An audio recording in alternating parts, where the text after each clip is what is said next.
Good morning, guys, or whenever you watch this. I got I gotta do a lot of last minute Christmas stuff, and I've realized I'm gonna be away from the computer for a good amount of the day. But I want to get this. I wanted to check this out. I'm gonna be honest with you. I'm a little bit stuttery because I'm kind of like nervous about this story because one, I'm the type of person with a tinfoil hat and be on like that type of timing. So conspiracy theories is is one of those things that I like, like to partake in. But also because I didn't realize that I is this a HIPAA violation? I don't know. I don't think I should say that. Anyway, this story is kind of close to me. So in terms of like, I don't know how to explain it without I don't know. Is it a HIPAA violation? Let me see. Oh, it is a HIPAA violation. Oh, okay. It's not a HIPAA violation. I realize I have United Healthcare, so this is like relatively close to me.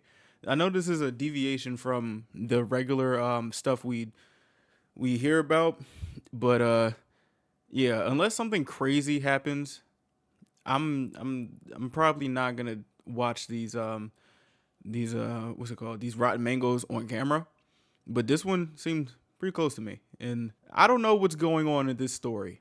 I'm gonna be honest with you, and I kind of don't want to be like bamboozled by false information and stuff like this. But you guys know the United Healthcare thing with the CEO and all that other stuff, and the McDonald's and monopoly money and all this. I also realized we ain't got to buy the Bing this week, so let's tap into this United Healthcare thing. So sit out and enjoy. I don't know, bro. This story is kind of scary because I don't know. Let's check it out. The title is United Healthcare CEO shot in public, but nation wants killer freed. Everything we need to know so far. I'm gonna just say this. I am not surprised that people are praising this man. Like honestly, like I'm not gonna hold you. This is I'm not surprised, but the things that happened after was pretty interesting. Like them trying to hide CEOs' names and stuff like that. But it's like the internet is forever, so yeah. But it's just a lot of things is going on. We getting updates too. So I say let's check it out. Um, to those who aren't American, here's a glimpse of the healthcare system here. So let's do it. This video is brought to you by Sebastine's Patreon. Not only is this page packed with exclusive videos, 800 plus at the time of this recording to be exact, but it also comes with a couple tiers. If you'd want to subscribe and support this growing community, click the link in the description below, and thank you for everything. Now, let's get back to the video. Let's go. Bada bing, bada boo. Bada bada bada. The man is wearing an olive green jacket Okay. with big pockets in the front. Most of his face is covered with a mask, and he's carrying this big old backpack because today is the day. He's walking through New York City, glancing from side to side, making sure that nobody is staring at him strangely, because the last thing that he needs right now in this moment is to be stopped, questioned, or even have any sort of long-standing interaction with any New Yorker. Hey, I'm not Probably even the gonna worst hold case you. scenario would be an interaction with the NYPD. I'm not even gonna hold you. The fact that this was done in NY, and for some reason, he knew where Cuz was coming from, and he had a silencer on that bit. Like I was just, this is crazy. This is crazy. But he's not even trying to think about that. Because is that woman over there staring at him right now? It's fine. It's fine. The man is on a mission. He needs to get to the destination, and everything else can be figured out once he gets there. He walks straight into the park in broad daylight. There's a group of girls in matching outfits wearing these plaid skirts, dancing to the K-pop group Twice's song, Heart Shaker. Really good song, by the way. Oh, well, it adds a little bit of a connection to the channel. Just one little bit of connection in this 2.14 hour video. They're filming a K-pop cover. Okay. A man walking through the park stares at him. He says, "Bro, I don't know if you should be doing this. Huh? But your life choice, I guess." Huh? What is that supposed to mean? Wait, so he was talking to people about this?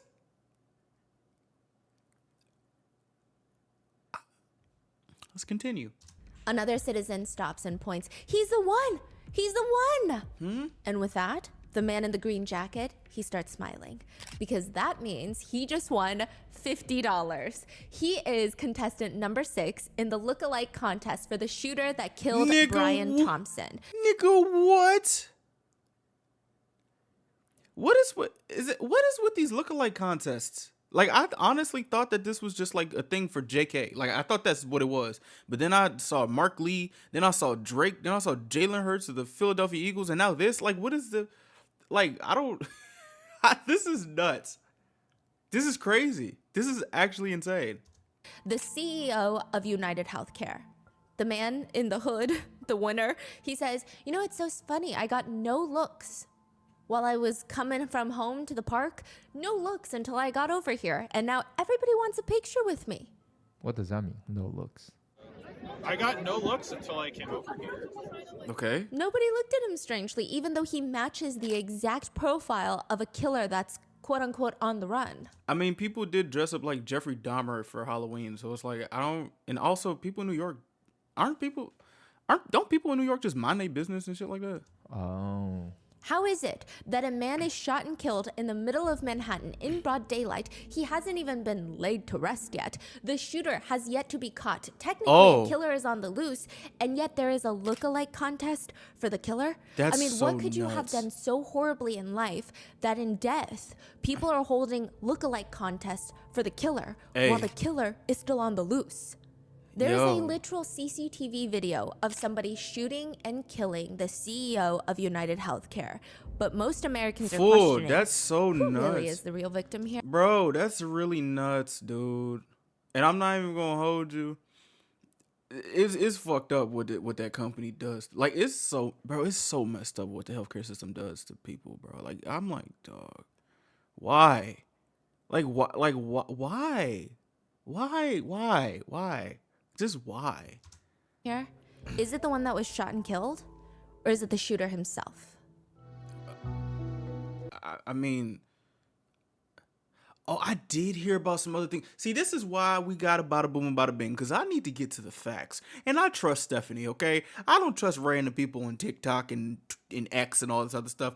I trust Miss Stephanie. So I hope we can get some facts, because this is a lot. Secret that I want to share with you. It's not really a secret, but I think more of you guys should know. What? I want to let you guys know that you can catch this podcast not only here on YouTube, but also on Spotify. And while the show will be the same in both places, there are a few things that I love about Spotify. First of all, Stephanie got a Spotify deal. Huh? Oh! Was the recent Spotify Wrapped. You guys have been sending me DMs and screenshots of Rotten Mango and Mott's being at the top of your podcast charts. And I just feel really connected with you guys.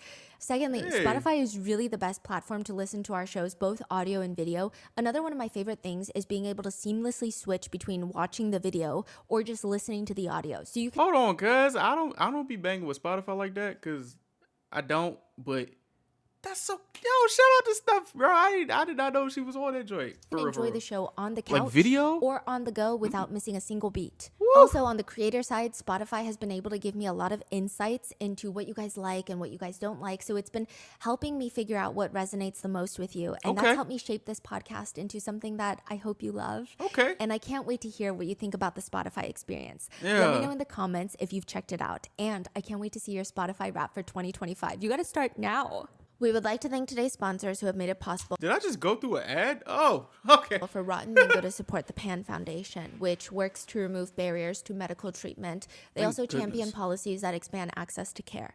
This episode's partnerships have also made it possible to support Rotten Mango's growing team. And we'd also like to thank you guys for your continued support as we work on our mission to be worthy advocates. As always, full show notes are available at rottenmangopodcast.com. A few big disclaimers for today's case. This case is currently ongoing. There's new developments every single day. If there are any major developments, which is to be expected, we're going to add them in the pinned comments below or perhaps even make a follow-up video. But most of what we could find is available publicly online, which includes netizen comments, theories, netizens' own personal experiences with healthcare in the US. And legally speaking, I am not here, nor would I ever be able to verify if each and every netizen's personal anecdote is factually correct. We trust you guys to come to your own judgments and opinions like you do with any and all cases that we bring you. Yeah. And we try Okay. to gather all the sentiments on the internet as well as legacy media included so you can see the full picture of what's going on. This is not supposed to be a think piece. We're not trying to sway you one way or the other. And obviously, I think you guys are smart enough to make your own informed decisions on how you feel about something. I just want to say, I my heart goes out to people who do get like fucked by this healthcare system. Like it's not fair. I'm gonna be honest with you. It's really not fair. However, it would be silly to not recognize the healthcare system to everyday Americans is personally, in my opinion, a torture system. And I think to not even address that would be kind of goofy. Additionally, just because somebody has been arrested does not mean that they are guilty of a crime. Everybody has the right to be presumed innocent until proven guilty. And one last disclaimer. For the sake of brevity, we will be referring to United Healthcare as United, but please note that there is no relation to United Airlines, which is more commonly referred to as United. Additionally, United Healthcare is just one arm of a massive company called United Health Group. So when we refer to Brian Thompson as the CEO of United Healthcare or United, he's actually the CEO of just United Healthcare. There are other CEOs involved. There's a ton of different subsidiaries. Oh, that makes sense. Oh, okay. Bro, I'm also like here because I'm finna turn 26 and I gotta think about like healthcare and shit like that. Damn. This video is very close to me. Shit. I hope you guys don't mind the deviation from the K-pop stuff today. That United Health Group owns. And then there's a CEO that is the CEO of United Health Group, the whole organizational structure. So I know that some people on Twitter were getting a little bit confused because they're like, wait, I saw different names as the CEO of United Health Group, but this is United Healthcare's CEO. So this is the insurance arm. This is where people feel, I guess, more emotional about the case. But we will get into the nitty gritty of the United Health Group in a second. So with that being said, let's get into it. Goodreads is kind of like the Yelp for books. Goodreads? You go on there and you rate and review books that you've read, Right. but it's also a great place Is it to denied, stalk depose, someone. and I don't whatever condone it's called? this, but you would be surprised at how much someone could gather from the types of books you read. No, For real example, someone can see how often you read, how well read you are, what kind of genre of books you read, but those are very obvious. You can even tell if someone is more lenient and likely to give high ratings. Maybe they're generous versus someone who never gives a high rating and just has a plethora of 2-star reviews. If the Goodreads account holder leaves reviews, you can even see how they feel about certain topics, what kind of things that they pick out from a 900 page book. Some people will even take it a step further, trying to figure out someone's most favorited books, their highest rated books, and see what that says about you. What is your favorite book that y'all have read? I think mine is probably Fences or Their Eyes Are Watching God. Probably those two. Those two. What's y'all favorite book that you've read?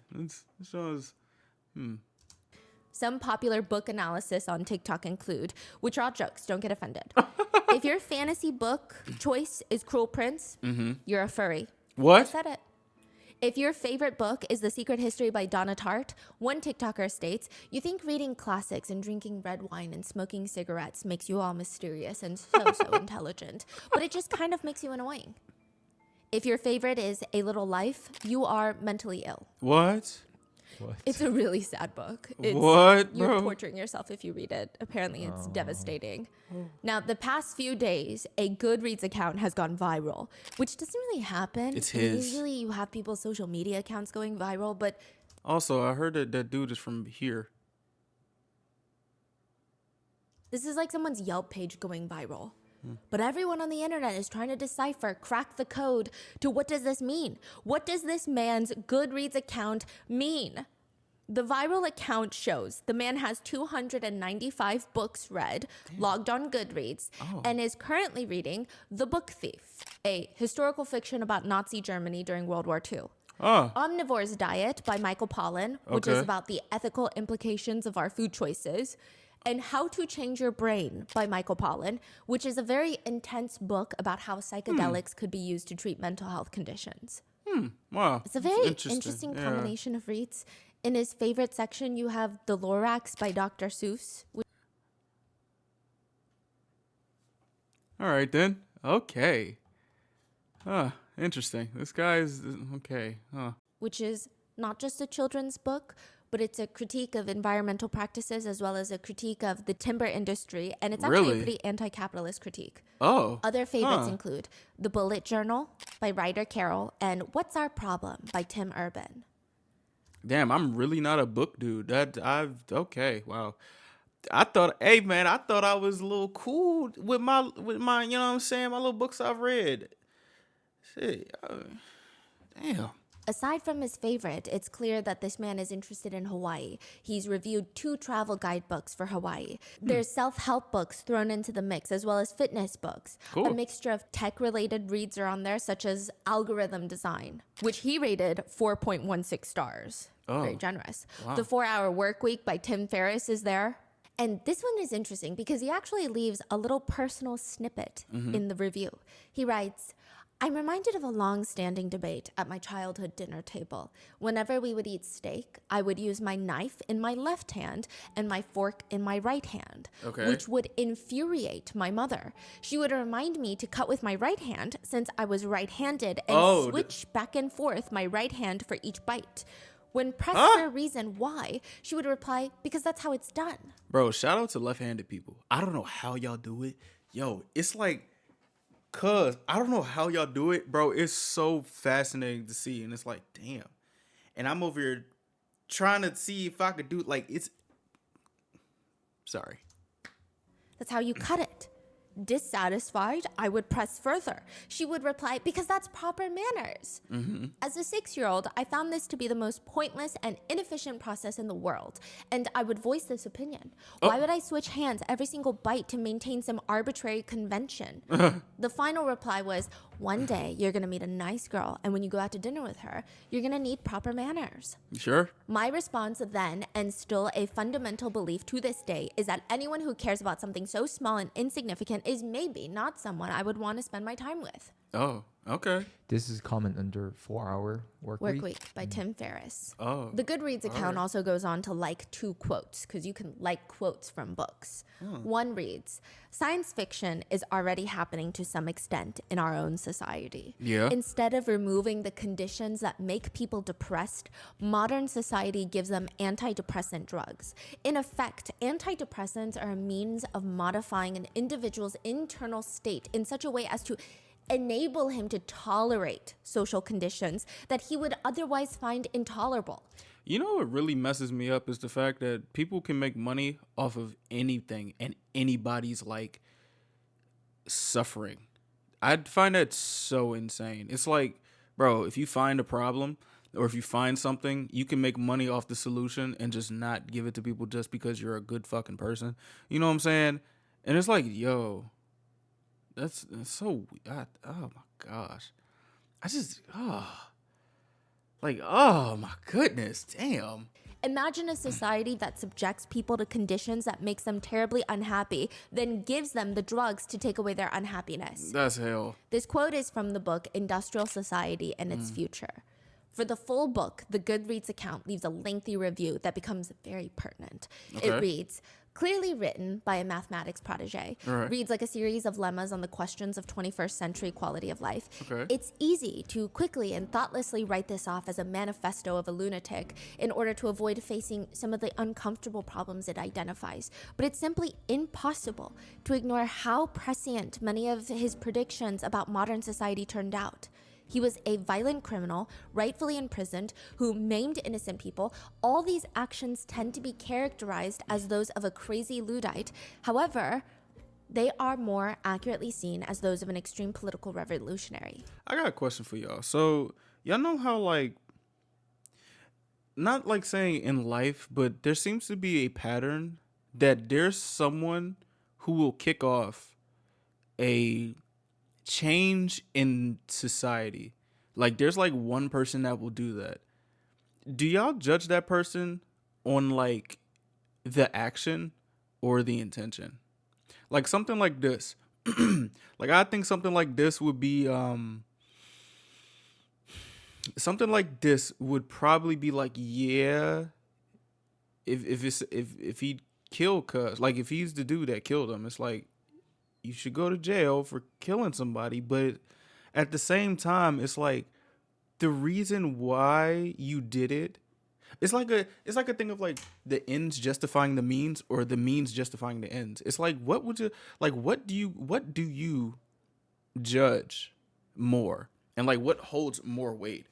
Because it's like in terms of like things, it's like, yeah, you did a bad thing, but like the cause and effect, if the cause and effect turns out to be for the greater good,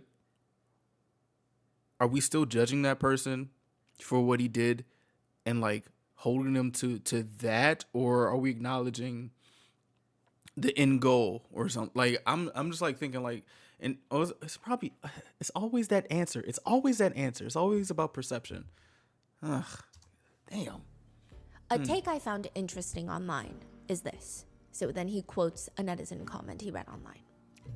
He had the balls to recognize that peaceful protest has gotten us absolutely nowhere. And at the end of the day, he's probably right. Oil barons haven't listened to any environmentalist, but they feared him. When all other forms of communication fail, violence is necessary to survive. You may not like his methods, but to see things from his perspective, it's not terrorism, it's war and revolution. Fossil fuel companies suppress anything that stand within their way, and within a generation or two, it will begin costing human lives by greater and greater magnitudes until the Earth is just a flaming ball orbiting third from the sun. Okay. Peaceful protest is outright ignored. Economic protest isn't possible in the current system. So how long until we recognize that violence against those who lead us to such destruction is justified as self-defense? I think that won't ever be justified as self-defense.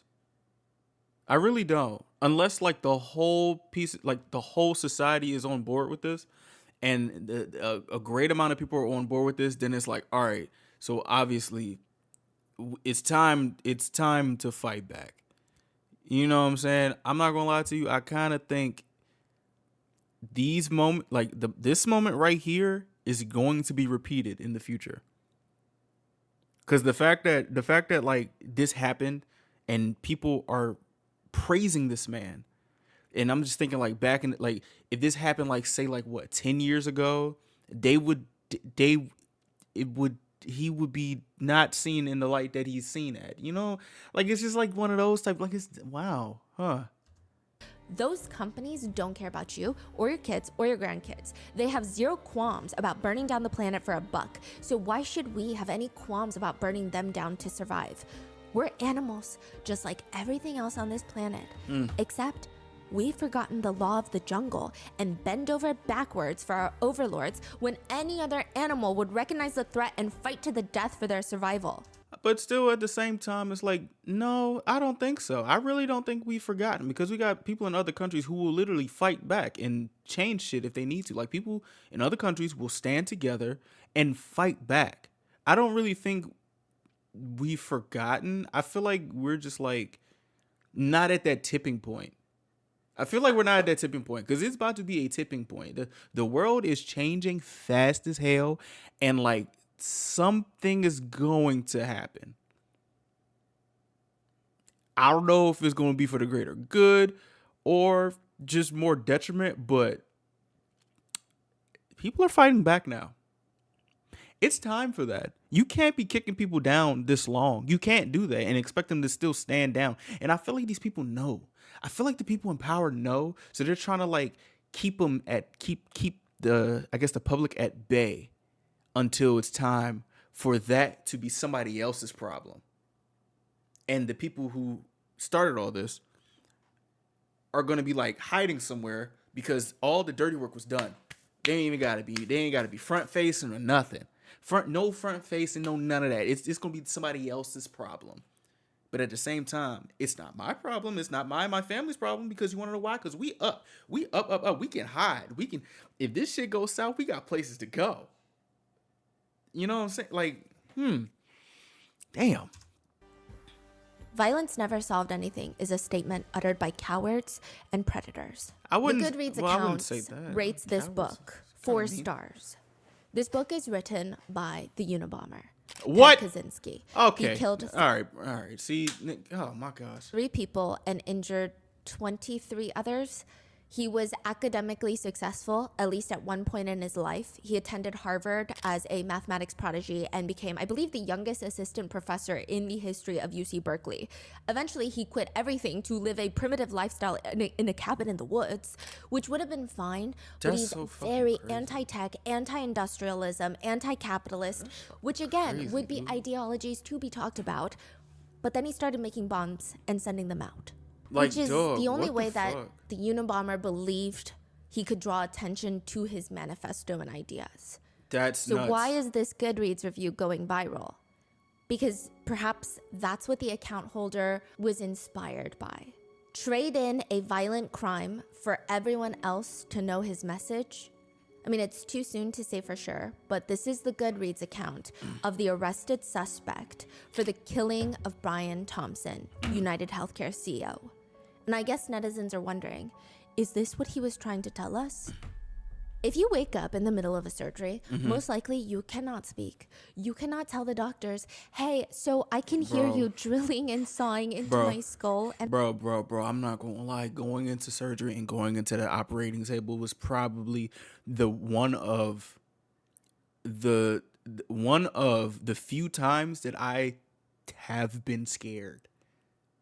Cause it's like, yo, you're putting, like, the thing is, it was only for me for my my ankle when I like messed up when my ankle just like, you know, it snapped in 3 very important places, and I had to get, like, you know, metal drilled into my joint. But like, I literally remember getting rolled in, and it's just like a whole white room and just lights, and then this man came up to me trying to make me laugh and so like, yo, y'all cool, hey man, y'all cool as hell. Oh, I'm going to sleep now. And it's like, oh, and then I wake up and like, you literally wake, like, bro, I woke up. Mind you, this is the first surgery I've ever had in my life, so I'm just like, I woke up and I looked up, and they were like just finishing up. I'm not gonna hold you. That's the craziest experience I've had. Like, it's insane, because it's like I have no control over myself, and like I'm literally putting my life into y'all hands. Like, what if something goes wrong? Like, I just and my body, you can't even twitch. You're practically paralyzed. One person who woke up in the middle of surgery said it was terrible. They said, my brain kept telling me over and over, say your name, say your name. Oh say my something, gosh. do something, wiggle your toes. But I was completely incapable of saying something or moving my body at all. oh my goodness. Waking up in the midst of a surgery can actually be so traumatic, depending on the surgery, that sometimes doctors will even recommend therapy, mental help, to get rid of those PTSD memories. It's that bad. Okay. In surgery, anesthesia, going under, timing is everything. I mean, timing is everything in that. Right. And the same goes for public relations, PR. Blue Cross Blue Shield, a health insurance company in the That's because they was trying to say, we gonna pay for a little bit of your anesthesia. Nigga, do you not know how to read the room? United States, announces that they will be making changes moving forward. Man. Let's say a very specific, life-saving, life-altering surgery lasts about 2 hours on average. But sometimes, because every condition is different, there's going to be variations in surgery time. Right. If a customer's surgery lasts longer than 2 hours, Blue Cross Blue Shield will not cover the extra time under anesthesia.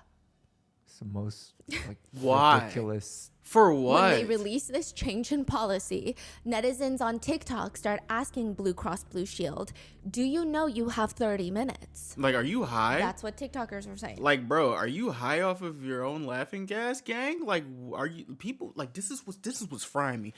This is what's blowing me. I'm not saying I'm like I don't even know what this can be described as. Like, bro, people cutting, like, businesses cutting costs at the expense of people's lives and shit like that, knowing that this whole economy is fucked, knowing that everybody is not rich to pay for this shit. Like, just knowing, like, y'all know people can't afford stuff like this. And you have the balls to even put that out in the media. You think you have the... Did you not see what happened to the... Cuz shot him in the middle of the street, and you think that that is a good idea, you forget America, bro. Like, it's like it gets to a point where do y'all think when do y'all think when are y'all gonna know that the majority of people aren't pussy? I'm not saying I'm finna go out and kill somebody. I'm not gonna do that. But like, I'm not finna sit here and be like, oh, we gonna cut costs on things that people need and think nobody's gonna lash out. I'm not gonna be thinking like that. You a CEO and you think that? Like, dog, what the fuck? Like, that's crazy. They write LMAO. In this climate, somebody already ate the rich, and now the world is waiting to see if any one of us is still hungry. Within 24 hours, the representative for Blue Cross Blue Shield states, there has been significant widespread misinformation about an update to our anesthesia policy. As a result, we have decided not to proceed with the policy change. I bet. To be clear, it never was and never will be the policy of Anthem Blue Cross Blue Shield to not pay for medically necessary anesthesia They services. got y'all scared. The proposed update to the policy was only designed to clarify the appropriateness of anesthesia consistent with well-established clinical guidelines. They got y'all. They got them scared. They say we were trying to help you. No, you're not. They say we realized based on the feedback that our communication about the policy was unclear, which is why we're rolling it back. But is that really why? Or is it because the CEO of United Healthcare was just killed in broad daylight? Brian Thompson is on his way to the annual United Health Group investors meeting. It's going to be at the Hilton Midtown Hotel in Manhattan, which is not where he's staying. For whatever purpose, perhaps safety. He's staying at the Marriott down the block. Oh, really? Then Wow. he's going to walk to the Hilton, which is just a few blocks away, to get ready to more or less tell the investors how much money they're going to be making this year. I mean, just for transparency purposes, it's probably a really good day for Brian Thompson. Fool. Hi, I'm Brian Thompson, CEO of United Healthcare. And welcome. Our mission and values are focused on helping people live healthier lives and making the health system work better for everyone. I hope what I've shared with you today gives you a tiny glimpse into what is possible and how we view consumerism within United Healthcare. He's what's called a heavyweight in the industry. Really? Under his leadership, United Healthcare acquired over 1 million customers in 2023. Total revenue grew by 14.6%, and net profit margins were 6% for 2023, probably better for 2024. Which I see some people arguing about that 6% profit margins. They're not the best profit margins in across the board industry, capitalistic societies. But you're talking about a behemoth like United Healthcare. Their total revenue in 2023 was $271.6 billion.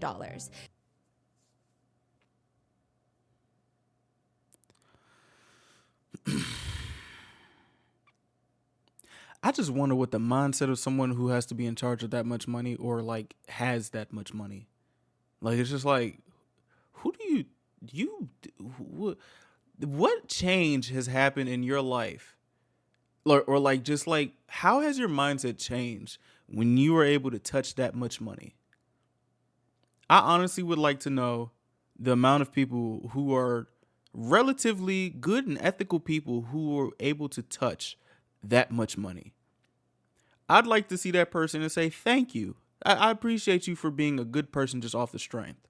You know what I'm saying? You've been blessed well beyond, I guess, fathomness, I guess. I don't think that's a word. But it's like, dog. Because like when it comes with that much money, you got to make a lot of tough decisions. I wonder how these people sleep at night. Like, for real. 6%? That's crazy. 6% of that is $22.6 billion. Cuz. That is crazy. They are number 8 in global companies for revenue. Globally, number 4 in the United States.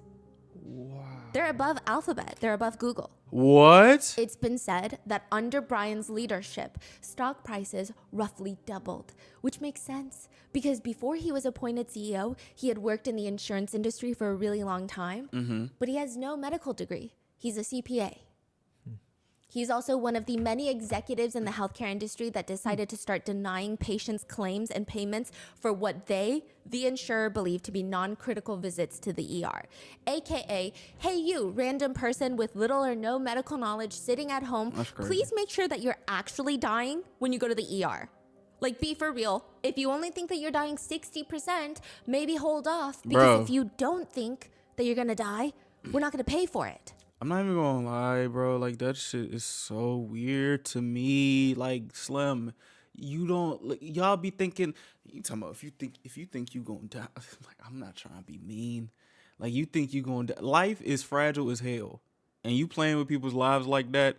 You know how fragile life is. That nigga Brian Thompson literally walked out the building, didn't even thought he was having a good day. Probably thought he was gonna go home and eat some dinner. Next thing you know, that nigga's lights are out. He's gone.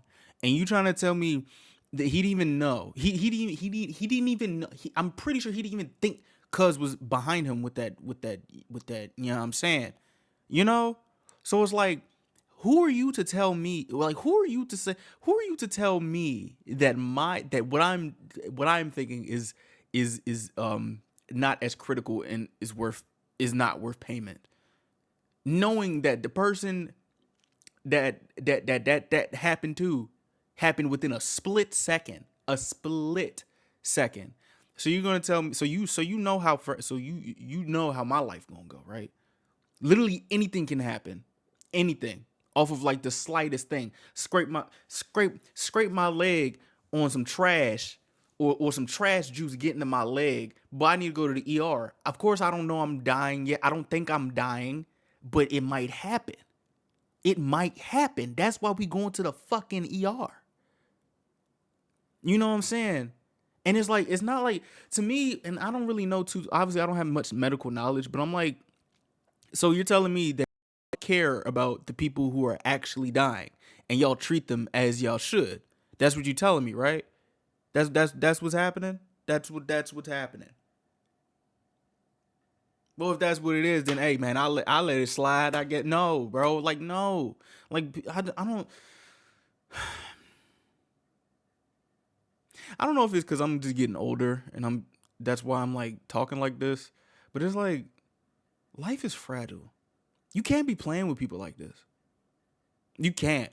Like, you can't and think everything's gonna be peaches and cream for the rest of eternity. Like, dog, come on. If we think that you could have lived, we're not going to pay for it. So you're going to pay for it. And then you're going to be... I bet you some doctors that fuck up in a surgery thought that person was going to live too. dying from the medical debt.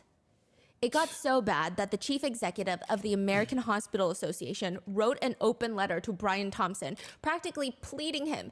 Patients are not medical experts and should not be expected to self-diagnose during what they believe is a medical emergency. Okay. Threatening patients with a financial penalty for making the wrong decision could have a chilling effect on seeking emergency care. But that's clearly not the focus of the annual investors meeting that day in Manhattan. The focus is how much money the company is making.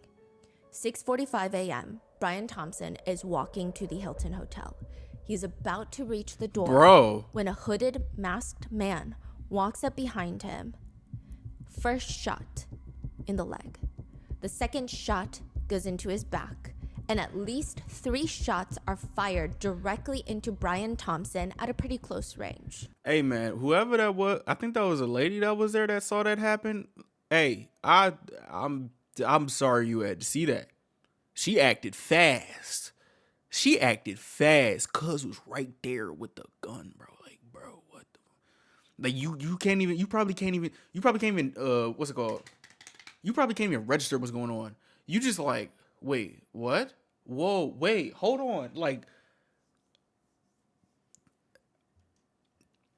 I'm not going to say thank you, but it's like, good thing that he wasn't stir crazy and wanted to not leave any witnesses, you know? So, hey. And he drops dead. A few details to note. The gun appears, at least initially, to malfunction, but the suspect is able to clear it calmly. They are overwhelmingly calm, collected, to the point where some people initially believe that this is a professional job. This nigga, his gun jammed and he cleared it within how many seconds? I mean, I don't know nothing about professional stuff. I'm just worried about how the fuck does he really have? I thought he had a silencer. I'm just saying, I don't know. How did you get a hold of that? Is that true? Is that true that he had that? Because if so, how was he able to get that? I don't know. That's a little bit crazy. Or it could have been a long barrel gun. I don't know. Hey. Brian Thompson is clearly the target, Bro. and the end goal is his death. There's no robbery attempt, no attempt to even talk to him. It said the suspect loitered around waiting for Brian to arrive to the Hilton Hotel for perhaps like 5 minutes.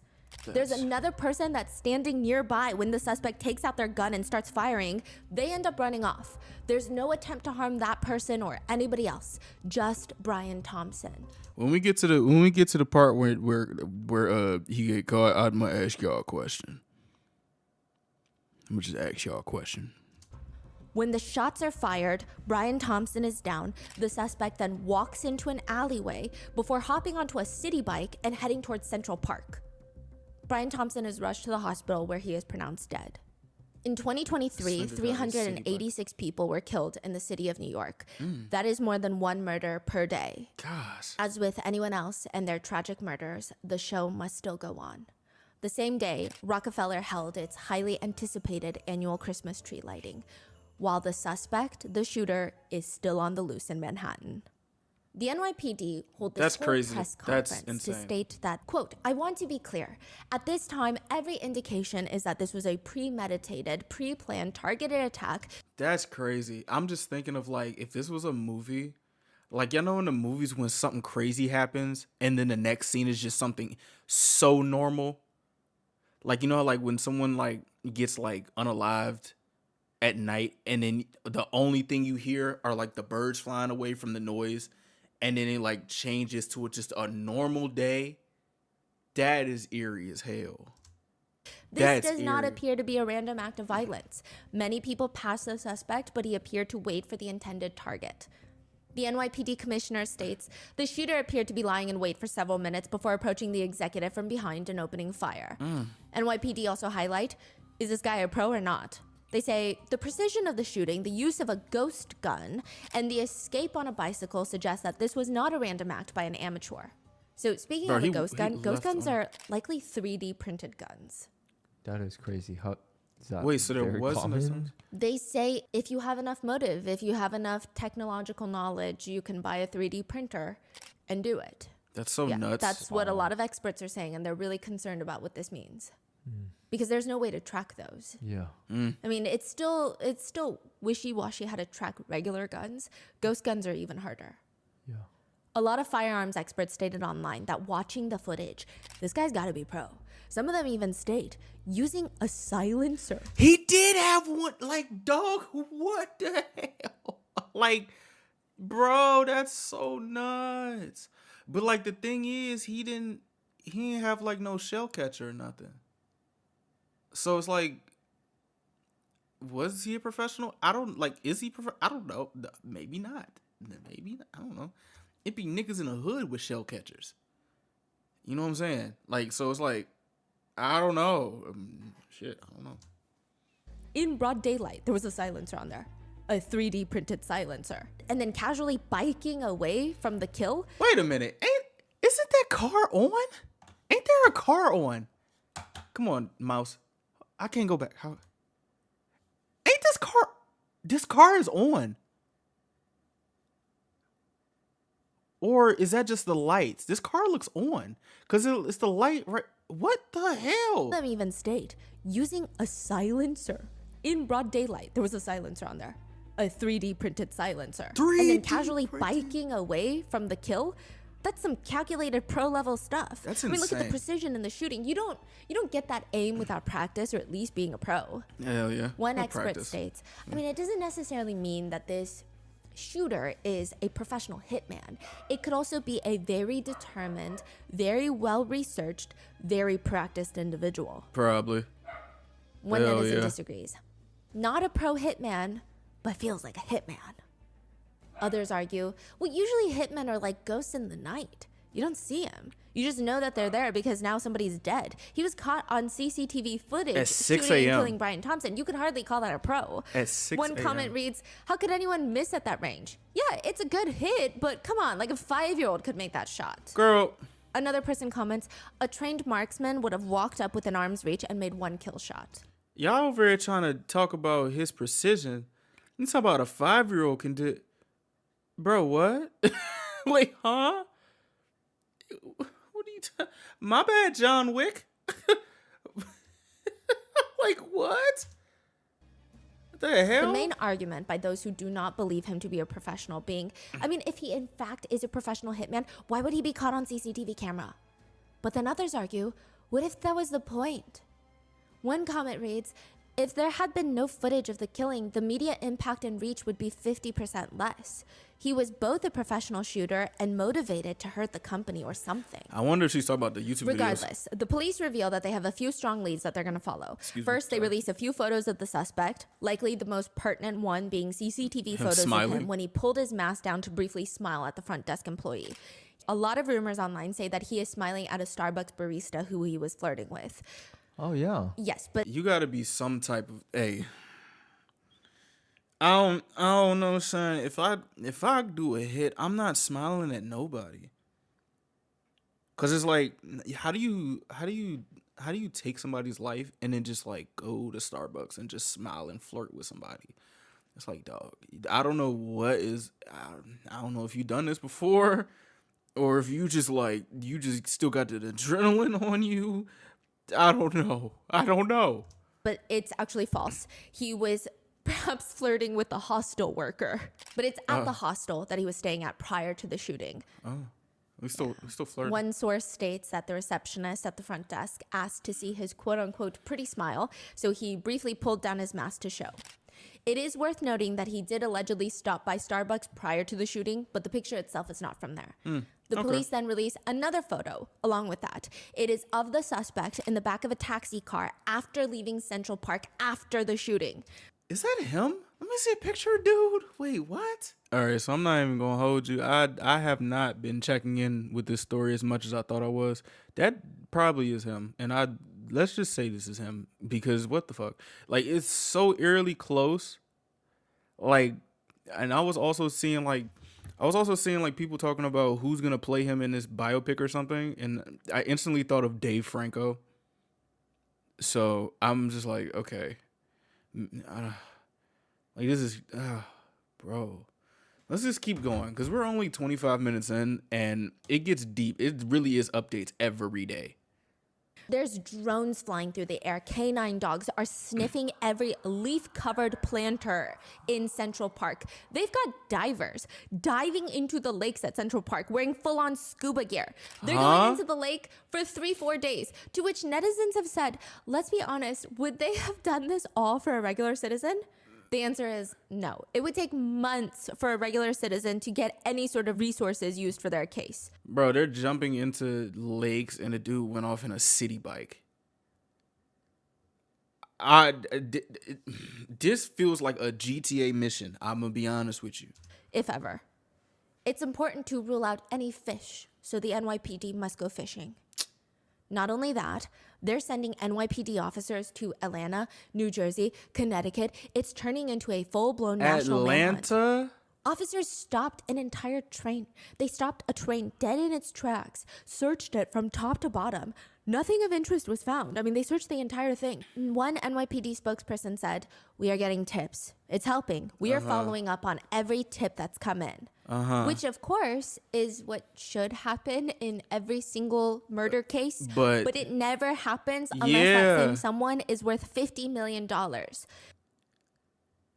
I mean, yeah. But did they do the same type of search for like those crypto billionaires that went missing?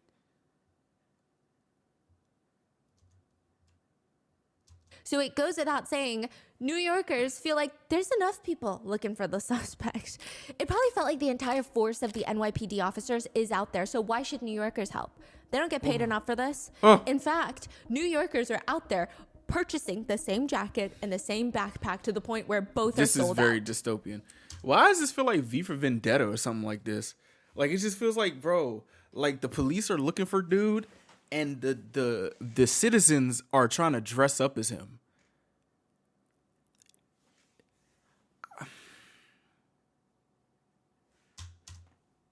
Crazy. Netizens right. It's a shame. My healthcare doesn't cover vision because I didn't see Another reads, LMAO, so they want us to play cop for free. Yeah, no. Yeah, no. Even when the That's not gonna FBI happen puts up for a New reward Yorkers. for $50,000, leading to the arrest and conviction of the backpack shooter, and the NYPD is offering up to another $10,000, nobody wants to help. Instead, social media comments read, do we, the people, have to pay those FBI reward dollars? Why? Besides, can they not just narrow down the suspect? I mean, the police know that the suspect knew that United Health Group was holding an investor conference at the hotel that day. They knew what route Brian Thompson was going to take, which Yeah, means that's nuts. this could be one of the many disgruntled employees that were laid off for profits, or it could be a customer of United Healthcare. So that suspect list would include Dave almost Franco? the entirety of the U.S. population, millions upon millions of people. But the NYPD want your help. And they say that backpack is going to be a treasure trove of evidence. That backpack, I mean, it could Nigga, that shit have had the murder mo- weapon in the backpack. It could have any other identifying information in the backpack. This is going to be the big break in the case that they so desperately need. And they find the backpack in Central Park. They find it. The NYPD unzip the backpack. They pull out the first item of interest, a Tommy Hilfiger jacket. Okay. They're like, what is that? Tommy The Hilfiger. backpack was just, Sitting there, Central Park.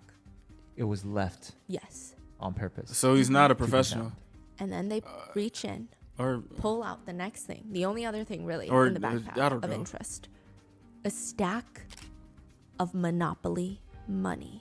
Late 2023, For the Department what? of Justice, the DOJ launches an antitrust monopoly investigation into United Health Group. They're being investigated for being a monopoly.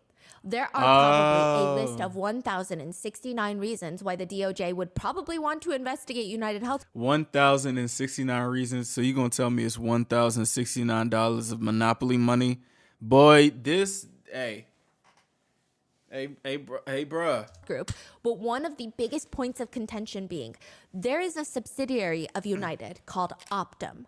Optum provides health services. They have hospitals, private practices all across the United States. Meanwhile, United Healthcare is the insurance arm. So now United owns providers, they own the doctors, they have a pharmaceutical division, they have the insurance division. They also recently purchased Change Health, which is the processing claim, like the IT division. That's where doctors go on there to process their claims to get insurance money from United. So they own pretty much everything. It's a vertical monopoly, Holy some would shit, say. son. It's been said that United owns or is affiliated with about 90,000 physicians, which is about 10% of all doctors in the United States.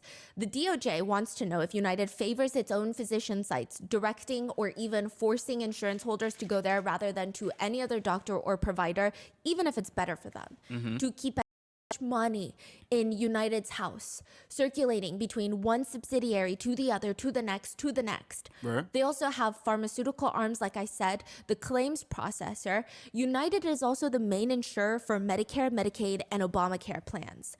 But what really kicks off this investigation is United tries to acquire a massive hospital for $3.3 billion, and the DOJ is trying to stop them. Like, do they really need another arm in their business? No. On a global No. scale, United Health Group falls at number 8 in top companies by revenue. On the US scale, like I said, they're number 4 behind Walmart, Amazon, Apple, and then it's United Health Group. They're above Berkshire Hathaway, Exxon, Google, Alphabet, Costco, even JP Morgan Chase. They're above. How? What? Bro, like, come on, son. Come on, son. Y'all can't like this shit be pissing me off. Like, y'all don't need more things. Y'all don't. Oh Lord, greed gives me a fucking headache. And sometimes I be thinking I'm greedy, bro. What the fuck? The Assistant Attorney General states American healthcare is unwell. Unless this $3.3 billion transaction is stopped, United will further extend its grip to health and hospice care, threatening seniors, their families, and nurses. As of right now, the DOJ is still investigating United for antitrust concerns. And interestingly, a lot of people did not even know that they were being investigated until this happened, until they found the monopoly money. Even more interesting is that Brian Thompson is not only the CEO of United Healthcare, that is obviously being investigated by the DOJ, Right. but he is named in another class action lawsuit filed alleging that Brian Thompson knew that the DOJ was going to investigate United Health Group, and before that information was made public, because this is a publicly traded company, Right. he allegedly sold over $15 million of his personally held United Health Group shares. You thought we wouldn't notice that? You thought we wouldn't notice that money being moved right there?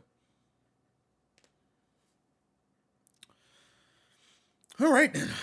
Insider trading is the allegation, which had he not sold the shares and allegedly partaken in this Hey, I'm loving the mango facts. Hold on. Hey, yeah, Stephanie. Okay. alleged I like insider it. trading, he would have likely lost about $800,000 in shareholder value. Oh, Which, wow. don't get me wrong, it's a lot of money. Yeah. But Brian Thompson, the CEO of United Healthcare, the insurance swing, he makes about $10 million a year in total comp. So that's his salary, bonuses, as well as stock options. Most of it actually comes from stock, 6 million or so to be exact. Regardless, his total comp is about 8 figures a year. Again, I'm not saying he was committing insider trading or that $800,000 was the reason he sold his shares. I'm just saying. I'm not saying anything, is what I'm saying.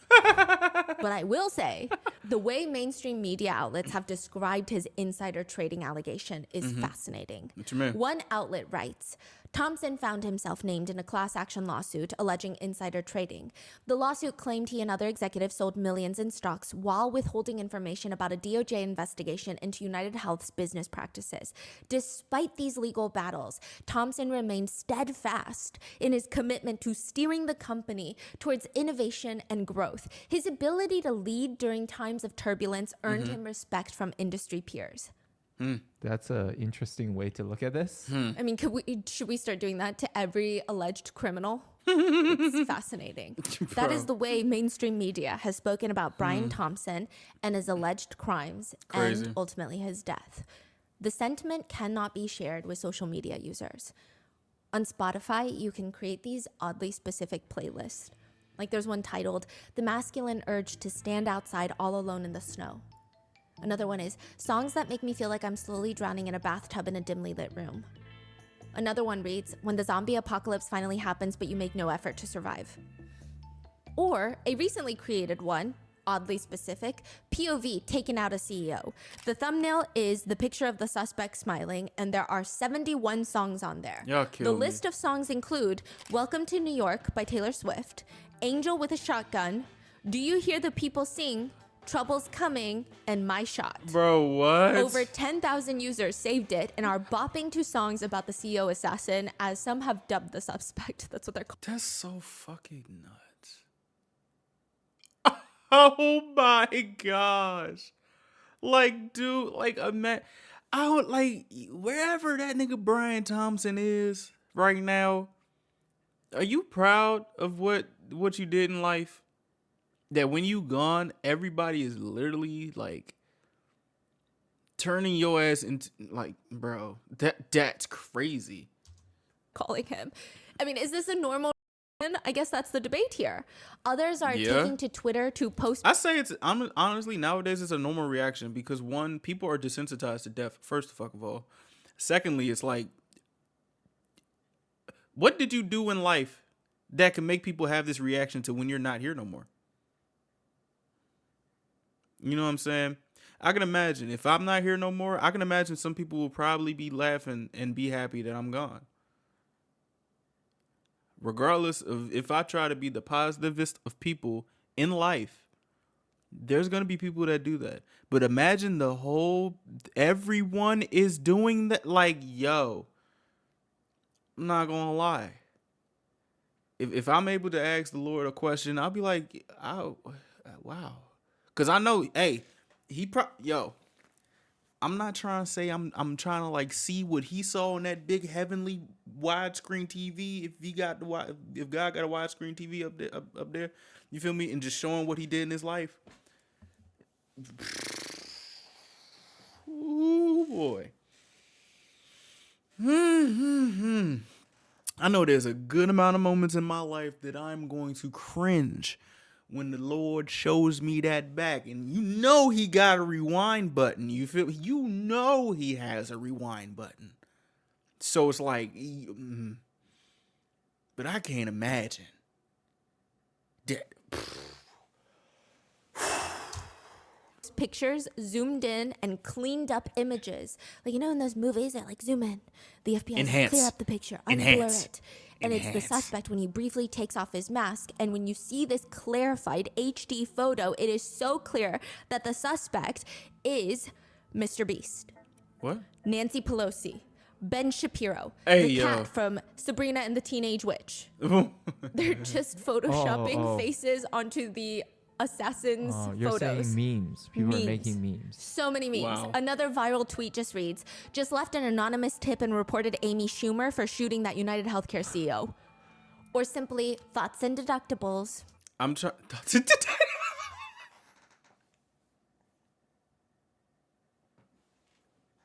not gonna lie to you, netizens are hilarious. Because what the? Praying hands emoji. I would say, after digging through the depths of Twitter and TikTok and Reddit, 70 to 80%, if not more, of the interactions on this case lie somewhere between, haha, this is great, to, not great, but I'm not going to cry about it either. Yeah. Also, that meme is kind of funny. That's where I would say 70 to 80% of the reactions lie. While the others are upset that the public is condoning violence and wants netizens to take a really good hard look at the fact that he is a husband and a father. Sometimes, not gonna lie, the person in me will say to whenever something like this happens to someone who is hated by a good amount of people for very justifiable reasons, somebody is somebody to everybody. So, there's that. Like I'm gonna be honest with you. Like I'm the type of person to be like, pick your battles. Do you really want to be on the side of that? If that's what you want to, then I mean, I'll respect your decision.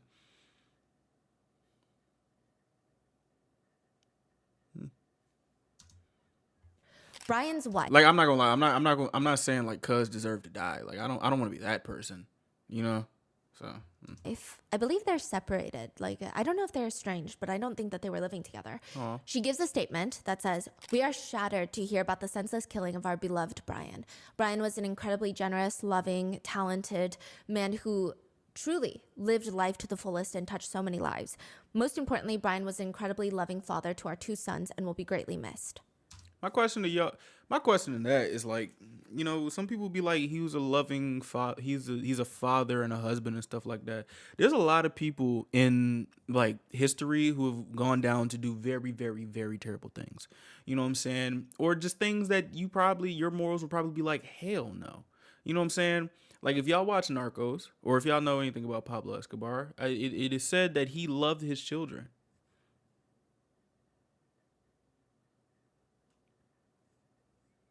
There's a lot of people who do things that have that side of them. Yes. Yeah, sure. Everybody is somebody to everybody. So, it's like, bro. Hey. That said, someone on Twitter creates an account called The Ghost of Brian Thompson and is just going around commenting on people's nightmare United Healthcare experiences.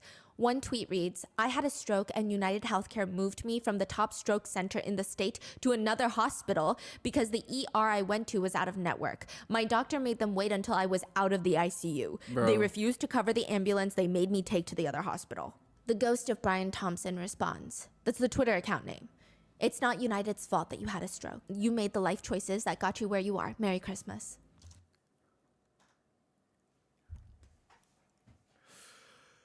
You can't talk to people like that. Can't talk to people like that. You can't talk to people like that. You can't talk to people like that, bro. This is crazy. Netizens are commenting things like, this is getting more coverage than what United Healthcare has ever provided. Sending prior authorization, denied claims, collections, and prayers to his family. People also comment, was his trip to the ER really emergent? According to his own company, my husband's heart attack wasn't an actual emergency, and we were out the full deductible, so I'm just saying. Bro. Others say, I can't even pretend to care. I hope he's looking up at us. Another comment reads, will his family still be billed? Did the ER wait to render care until they confirmed his coverage? I'm not certain the hospital was medically necessary. Did he try his primary care physician first after getting shot? Was the hospital in network? Did he really need to go to the ER? Why didn't he try urgent care first? Bro, this nigga got domed in the middle of the street and people are just making jokes. That's so... What the... Bro, this is nuts. Like, I'm just experiencing the words that are being said. This is nuts. This nigga really headshotted cuz, and the jokes that are being made. What the fuck? To which one netizen finally puts their foot down and responds to the comments writing, why would you awful people say such awful things that restore my faith in humanity? They also argue, besides, he wasn't assassinated. His claim to life was just denied.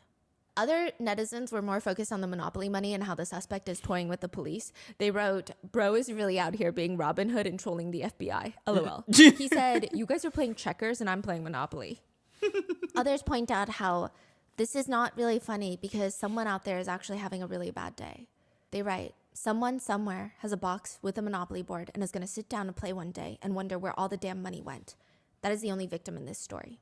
Many legacy media outlets have argued that the surge of social media posts, quote, glorifying the shooting is alarming.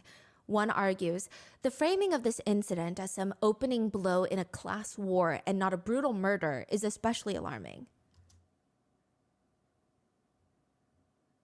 I don't give a fuck.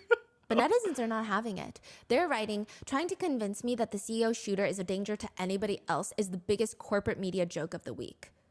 One netizen pushes back on the mainstream media's strong interest in the case, writing, the real news isn't the murder of the United Healthcare CEO. It's how many Americans don't care and are actively celebrating his death, okay? They also write that about 65,000 people in the United States die per year because they're not covered by insurance or they're underinsured. What the 65,000. fuck? Damn. Mainstream media news anchors have been replaying people's TikToks of them saying things like, I'm not sad about it. And they're expressing disgust. They're commenting, joking about somebody's murder like that is absolutely disgusting. I'm not even gonna lie. Like, if I'm like, if they clip up some shit, I don't think I'm like on that type of timing. I don't know. But if so, it's like I don't watch cable, so I'm not gonna see this. My grandma might. Sorry, grandma, if I sound mean. But like, you can't do things like this to people, and you can't be in charge of a company that does shit like this to people and just expect people to mourn you in a respectful way. Like, you can't do that. You can't have your cake and eat it too. You obviously was getting cake. You was getting cake. 10 mil a year. You was getting cake. You can't, no. You was getting cake off of the crazy shit. Okay. So, I'm sorry that you may feel offended by what's going on here, wherever you're looking, up or down. That's not my business to say where you're going after you died. But like, what did you expect?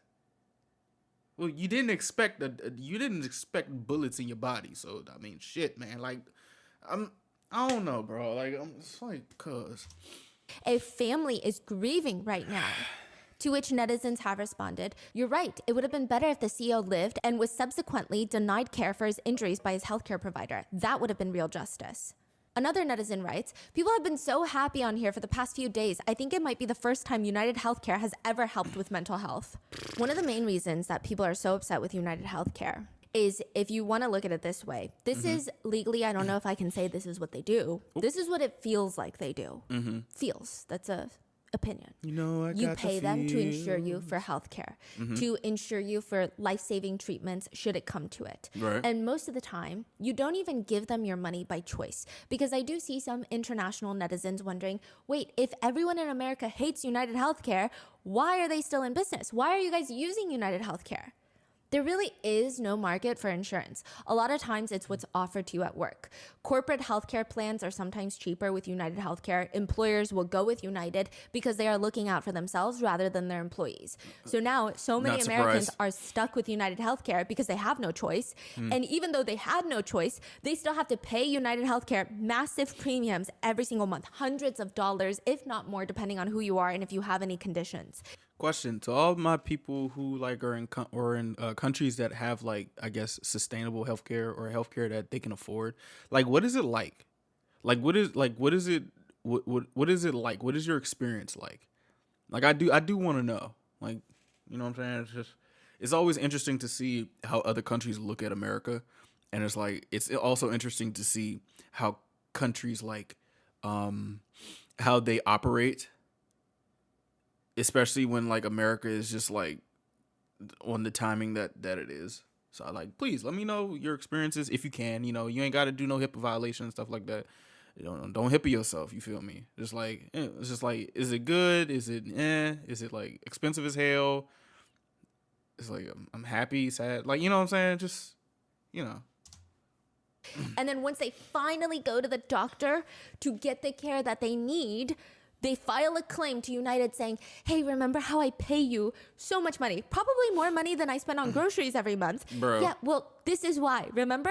Please pay the provider for this x-ray I had done because I could have died. The claim still has to be approved by United. United has the highest claim denial rate in the industry. The industry average being around 16%. United denies claims over 30% of the time. Bro, that shit look like BTS map of the soul numbers. That shit, what the fuck, fool? Not like the actual numbers. It's just like the fact that the joint had to pan for us to see the whole thing. Kaiser 6%? Ah! I'm not on Kaiser. Wait, y'all did the Kaiser 6%? Third, imagine you're going through a fast food drive-thru. You pay money, and a third of the time, you may not get your food. Boy. In fact, you may owe more money. Here's one Reddit review of United before the killing of Brian Thompson. This is from 2 years ago. It reads, my son and I were on United for a year. Right. It was the worst experience I ever had with insurance. Okay. They denied every little thing. We would have to spend hours on the phone with them. Eventually, they would pay the claim. We would have to get the state insurance commissioner involved in an ER visit that they That's didn't want nuts. to pay. That's Eventually, nuts. they paid it, only to reverse their decision 6 months later. What? Once again, we spent months fighting it, and eventually they paid it. I hate this company. How can and you if my do that? employer ever decides to go with United Healthcare, I would strongly think about finding another job. Oh, my One comment gosh. under that reads, I'm having the same issues right now. Denying all my claims, now I'm being billed thousands of dollars for routine blood work. Wow. One Bro. ER nurse on TikTok says, the things I've seen dying patients get denied for by insurance makes me physically sick. I just can't feel sympathy for Brian Thompson because of all those patients and their families. Another healthcare worker writes, I work in hospital utilization management. United Healthcare is literally the worst payer, and it's not even by a close margin. In my extensive firsthand experience, they deny medically necessary services in bad faith constantly. I would never use them. United denies anything they can. I hate them. That's what I'm just trying to figure Another out. Like, review from 1 year ago, again, way before the killing of I'm just trying to figure out, like, when it gets to a point where your company is so shit and you just, like, only care about profit. And you're still profiting somehow. That's so crazy to me. Like, that's a lot of billies. Like, that's a lot of zeros. And your company is just ass. It's just ass. Just bad. Like, dog. Oh, my gosh. Brian Thompson reads, the company is targeting senior citizens with cheap so-called Medicare Advantage plans and denying coverage left and right. They are literally driving people to their graves. Another netizen writes, it's scary, but I'm not surprised something like this finally bubbled up. Especially with the current dynamic in our society, it's akin to pitchforks and torches. Yep. The health system is a scam, and somebody finally snapped. Yeah. Another netizen points out their business model is predicated on systematically denying customers vital care. They are effectively stealing billions in profits. So, for example, United Healthcare makes billions, hundreds of billions of dollars from all those insurance premiums. And they're incentivized to pay out less claims. Yeah. So they can hoard more money to themselves. There's actually a law that you have to pay out a certain percentage of the monthly premiums that you receive. United did not. So What? they actually had to pay back consumers. I think like Wow. 7% of their annual premium. Wow. That is crazy. So that was a whole so thing. they're okay. So basically, they are taking $100 in, for example, every month. They pay out. Let's say the law says you have to pay at least 50% of that. At least. Yeah, probably more like $30. Okay, at least 30% of dollar of that you need to pay for those medical procedures. Right. And they are under. They only pay $23. They're like, fine, here's $7. Let me pay Yes. the patients $7 more So a dollars. slap in the face. Because, yeah, I mean, you do with that what you will, that information. United also provided the health insurance plans for students at Penn State University, not to be confused with UPenn, which is important later, but I digress, okay? Bro, But at Penn State University, this was like a huge thing of what happened with United Healthcare. They are going to provide insurance plans for students. It is a lucrative business model. Really? Very healthy young students. I mean, Penn State University, you're talking about My brother middle, went. upper class students that probably take good care of their health. Have been at this point. They're athletic, they work out, they're good. Paying every single month. Most of them don't really need that much medical help. Just some routine checkups, that's it. But one student at Penn State was costing United Healthcare $2 million a year. He has ulcerative colitis, severe arthritis, debilitating diarrhea. He has bloody diarrhea 40 to 50 times a day. Oh and I know my someone might be like, oh, well, gosh. I have diarrhea. This is to the point he cannot engage in any normal activities. He cannot play sports. He cannot even go outside. He can't even go to the store to pick up apples because he could have debilitating diarrhea in the middle of the store. He has fatigue. He has potentially life-threatening blood clots. To treat him, it was costing United Healthcare $2 million a year. But now they don't want to pay that anymore. Even though he's insured, even though he pays for their services. This is the social contract, and it's pretty much a contract, but they don't want it. Christopher needs that care. Right. In 2021, a phone call is recorded by a United nurse and her colleague that works at United Healthcare. Bro, this They're talking music's- about how a doctor reviewed Christopher's case and decided he does not medically need all the medications he's on.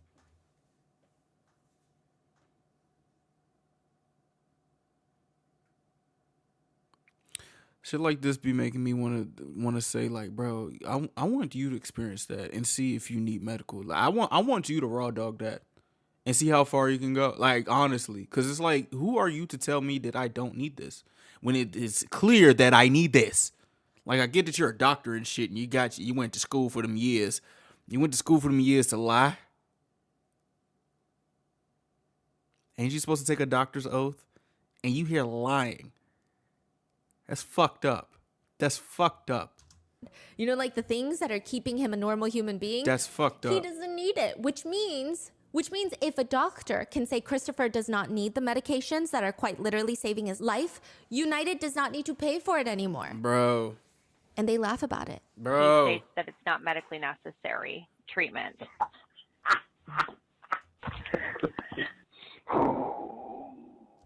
Yeah, that would make me upblick.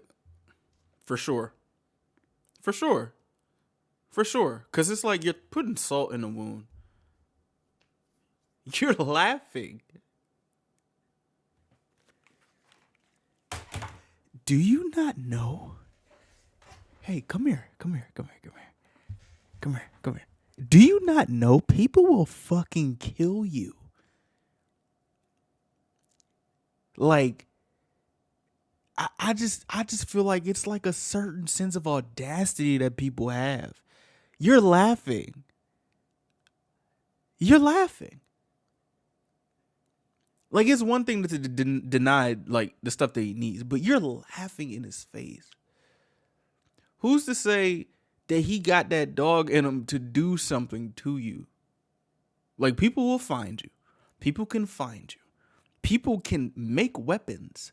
People You don't know how far somebody's gonna go when they feel like they ain't got nothing else to lose. You don't know how far somebody's gonna go if they actually have a motive, and you're laughing.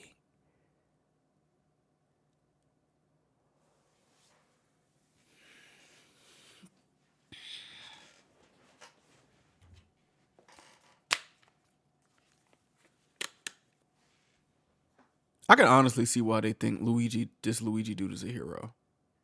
Like, honestly, I can see why, because shit like this is fucked up. Yeah. I knew that was coming. They also go on to rant about how Christopher's mother keeps calling, quote, screaming and yelling and throwing tantrums. Yeah, because her son could die, but I guess that's funny.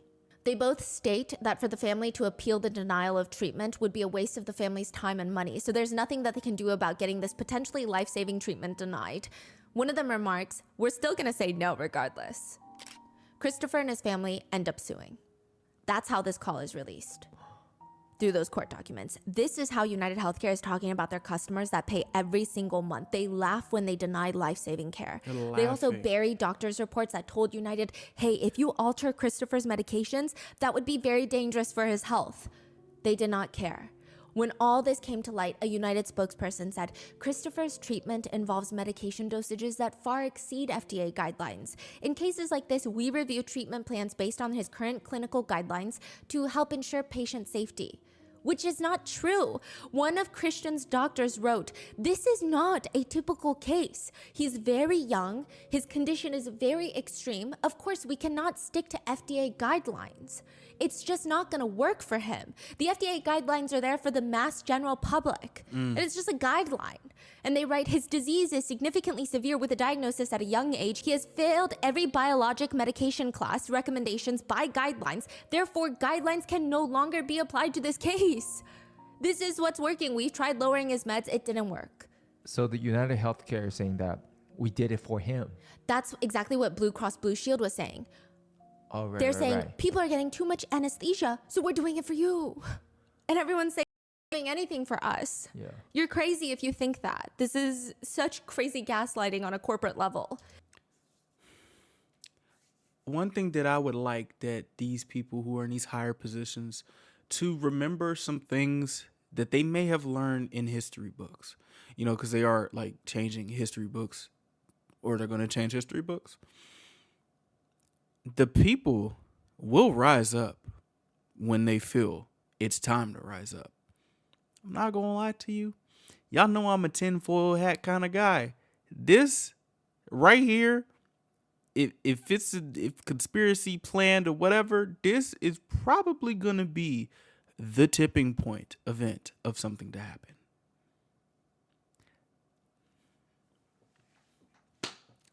I'm not going to lie.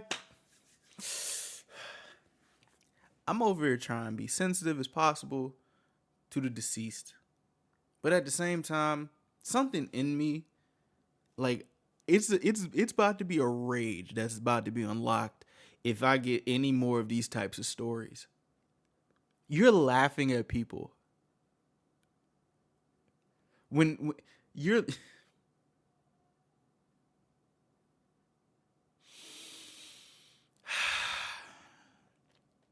Like, it's like, it's one thing to deny, but you're laughing. Talking about some, oh, I knew that was going to happen.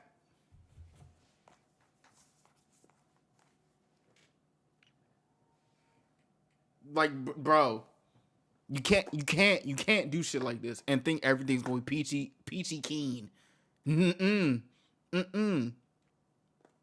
Americans are struggling. People are struggling. And you got niggas laughing. And you supposed to be in a certain type of position to save people's lives. And you're over here thinking this shit funny. Shit funny? Oh, it's going to be somebody one day. It's going to be really fucking hilarious.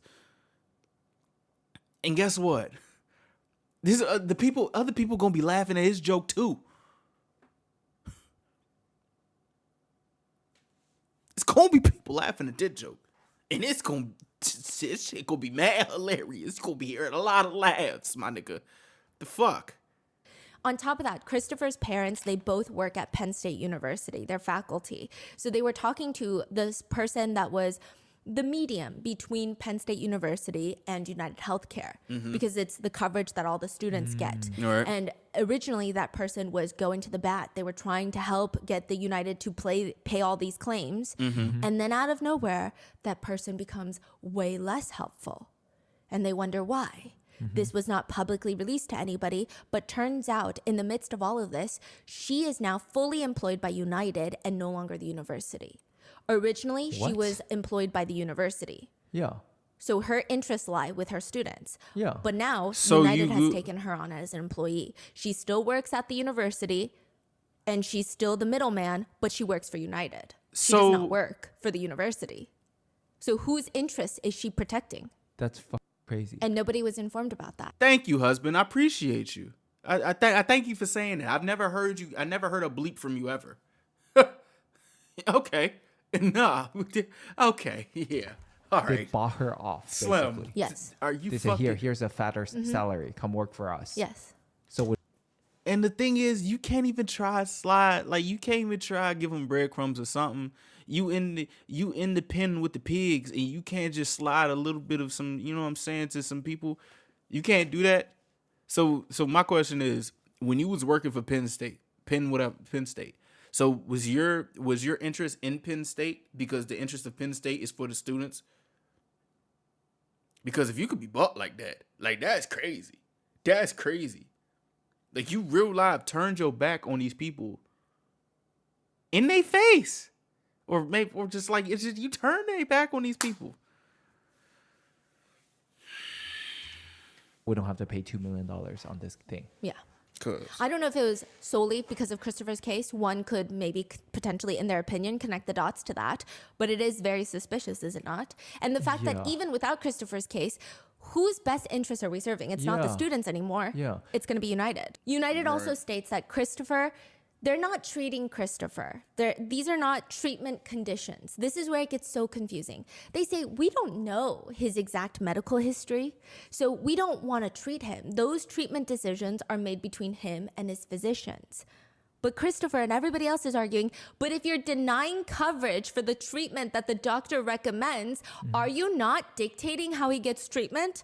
Are you not suddenly playing doctor? Christopher states, the insurer United is playing doctor, making decisions without ever examining him or even speaking with him. Because these were the only medications that ever made him not housebound and feel somewhat normal. To return back to a state where he could not do anything, Christopher said that he contemplated self-exiting if the coverage was ultimately denied.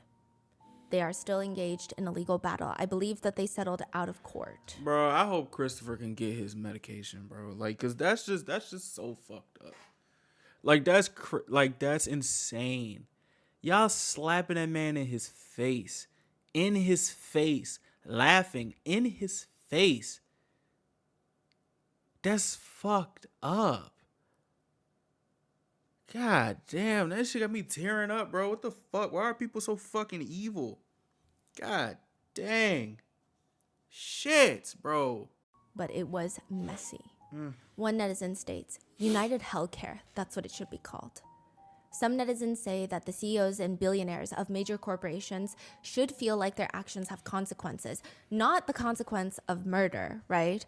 But it's kind of the situation of, I guess if a celebrity were to do something, there would be some backlash. A lot of CEOs and major corporations, there's some backlash, but not really. It doesn't affect them. They don't wish to be liked by the general public. Yeah. They need to They get wish for punched their in their bottom mouth. line to be fat. One They netizen need to get comments, punched in their mouth. billionaires and CEOs should see the fact that the entire internet is having a week-long celebration for one of their own's death.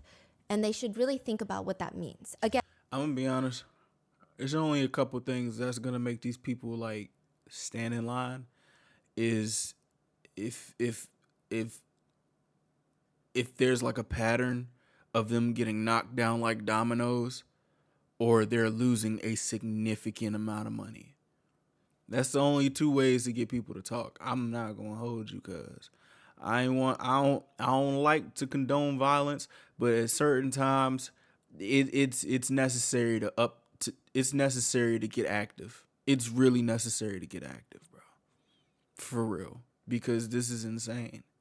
This is insane.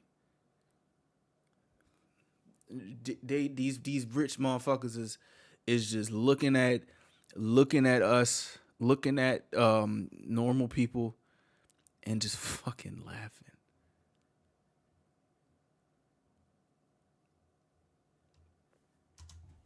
Again, that's not a threat. They're saying, think about how we got here.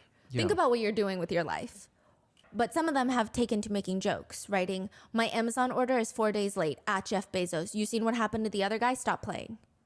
I will say most people seem to carry the sentiment, but some others disagree. One netizen rants on Twitter, United Health Group's profit margins are only 6 to 8%. That means keeping the same amount of coverage but lowering their premiums by 8% would make them completely unprofitable. We as a society is by and large financially innumerate and illiterate. It blames health insurance companies for high cost of healthcare. If this were true, Man, this statement got my damn camera turning off. Why you on this side? Like, I don't know. This shit fucking with my head. All right, my camera's back on, so let's finish this insane bada bing bada boom. All right, let's go. Geico would also be responsible for high car prices and Progressive Home Insurance for high house prices. Salaries account for 60 to 80% of hospital expenditures. You know why healthcare costs are so high? Because our doctors make more than double compared to German and Swedish doctors. That's the reason they pay half of what we pay. Which is a fascinating argument. I don't know why this netizen has taken it upon themselves to worry about if United is making billions or a few less billions of pure profit per year, which is enlightening and fascinating of a take. But another netizen responds, the only reason that doctors get paid higher here than other countries is because the education is more expensive here. They're hundreds of thousands of dollars in debt. You can trace this, and it's going to be like the chicken and the egg story. What came first? Other netizens are just calling the original poster a corporate bootlicker, wondering what they get out of defending a soulless mega corporation that denies healthcare to paying customers.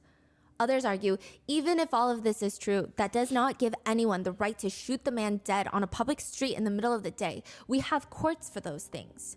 To which netizens argue, it's adorable that you have faith in the rule of law when your country is run by bureaucrats, twisting the system in their favor, ensuring the status quo remains the same. All of us little people stay at the bottom for the elite to use and exploit to enrich themselves further. You know, one thing I would like to say, in terms of something like this, you know, here's an interesting take. I don't know if it's an interesting take. How come, like we're focusing on, of course we're focusing on the gunman and like the fact that he shot and killed that man, but are we ever gonna like look into or just like do something about the actual system that can drive someone to want to do something like this? You know, I'm not trying to like put one thing over the other. If it sounds like I'm doing that, then I hope I'm trying to sound like I'm not trying to do that. But like we just gonna sit here and think like this was just like out of the blue. Well, I don't know, unprovoked. I don't know, man. I honestly don't know. It's like, yeah, we know killing people is wrong. We know this, but why does it seem so? Like, so we gonna say the killing is wrong and then just complain and do nothing about this BS that's going on for the healthcare system? And now we're just in an endless cycle of just complaining. You know, somebody did something about it. It's not really one of the options that I would do, but someone did something about this. And I really feel like this is going to have a domino effect some way, somehow. I don't know, man. I don't know why people would be like trying to argue for a corporation that literally is just like banking off the backs of people. Like To which a whole fight ensues. So you're saying it's okay to murder someone secretly or openly because they've been accused of doing bad things? Accused is not convicted. Accused of insider trading. Another netizen responds, almost every policy decision made by United had to pass over his desk. Every family bankrupted and every person that died because they couldn't get the proper medical care was on his hands. Why do you protect the elite who walked all over us and don't give a fuck about you? It could To be a which someone bot. responds, people can start a class action lawsuit and they will always have lawyers coming out of the woodwork to help them. Individuals are a little more dicey, but it can be done through the court. You don't have to murder someone. The court, same court that is pretty much a fucking. Okay. Many netizens have written back, where exactly can we hold these CEOs accountable? Poor people have zero access to the court system. It's pay to play. Wake up and look around for fuck's sake. Another comment reads, courts for filthy rich white collar criminals? Yeah, that's freaking hilarious. Tell me more about this imaginary world you live in. One netizen expresses disappointment in society, writing, if this was your dad, you would not say horrible things. I live in Minneapolis, and I can tell you his family is wonderful. I don't think my father would do this. I don't think my dad would be a part of something like this. So, like, I mean, yeah, if this was my father, but if my father was someone who was in charge of doing this to people, I would be sad. I would be very sad. Of course, I would be sad. But like, I don't know. Like, I'm just like, we can do like, oh, what if this was your father? Okay, like, dog. First off, my dad is probably systemically unable to reach this level of heights. So there's that. He is not the sole decision maker. It's a huge corporation. Sad that healthcare is all going downhill. Starts with the drug companies and people living longer. To which people comment, funny how when United says it to people who have policies, it's not horrible. Another comment reads, denying people healthcare after people have paid into that system is a whole new level of evil. Yeah. Another debate-inducing comment reads, it's very sad many people have lost their minds in moral clarity. How can you celebrate the death of just a guy in a position to do his job and people compare him to Hitler? Folks, the guy was a human being who has loved ones like us who are mourning him right now. Please have some sympathy and maybe a little class. Many netizens have taken on the viewpoint that you live by the sword, you die by the sword. They write, when you punch down on the weak and poor, you get what you deserve. I will say, it seems like most Americans are at least supporting the suspect, or if not caring and feeling sympathy for Brian Thompson. So it's very interesting that both sides of the aisle are more or less united. One netizen sentiment sums it up pretty well. What do you guys think? Are y'all like what please let me know in the comments down below. Like, I'm not celebrating this dude's like demise. But like I'm at a point where I'm just like, dog, like, you can't be a part of shit like this. You know what I'm saying? Just like the same families who succumb to, I guess, the placements that they're put to be going through these types of things, and you're succumbing to the cause and effect of these things. This is a cause and effect. One day, some people are going to lash out. I've seen these responses throughout Reddit, and I cannot blame the reaction of many. Where's the equal amount of media coverage on millions of people being denied healthcare because of these insurance companies, or those going nearly bankrupt to cover what their insurance companies won't? Americans are dying because of their greed, and it's making it nearly impossible to feel anything close to sympathy at this point. With the overwhelming sentiment being, quote, this might be the one time, if not all, of America is united. 5 days after Brian Thompson's murder, Larry and his friends meet up at McDonald's. Larry and his friends always go to this McDonald's. They're sitting around eating their regular orders when Larry says, you know, one of my friends, and I thought he was kidding, when the shooter, or who I assume is the shooter, came into the McDonald's, he made this comment. This little guy walks in. God, that looks like the shooter from New York. But I thought he was, the group of us, I thought it was more of a joke. And we were kidding about it, but then... And as it turned out, it was him. The employee said that they thought that was him. You know, I guess that's what started the initial investigation on it, you know, and Wait. Larry is talking to who? Okay, the first thing is this dude killed somebody and he going to McDonald's he's going inside the McDonald's.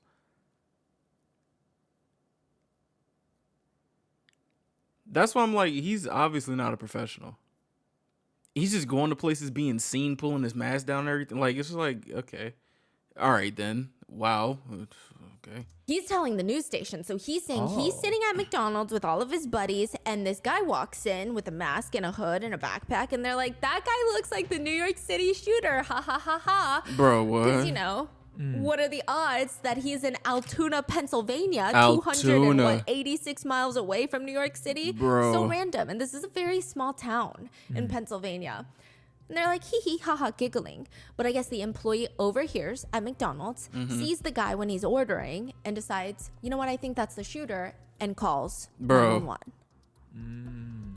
Larry and his friends leave before the Before we get more information, are you calling the people to get him? Let me know in the comments down below if you're calling. Let's keep going. police arrive. And then later, it's all over the news. The shooter has been caught at a McDonald's in Hash Altoona, brown in Pennsylvania. hand. So Larry says he goes back to the McDonald's. He asks the employees, was that the guy? Was it this McDonald's that he was arrested in? And they said, yeah. I said, was I here when he came in? And she goes, You were sitting right there in front of him. You were making jokes that he was the shooter. Bro. He thought that was crazy.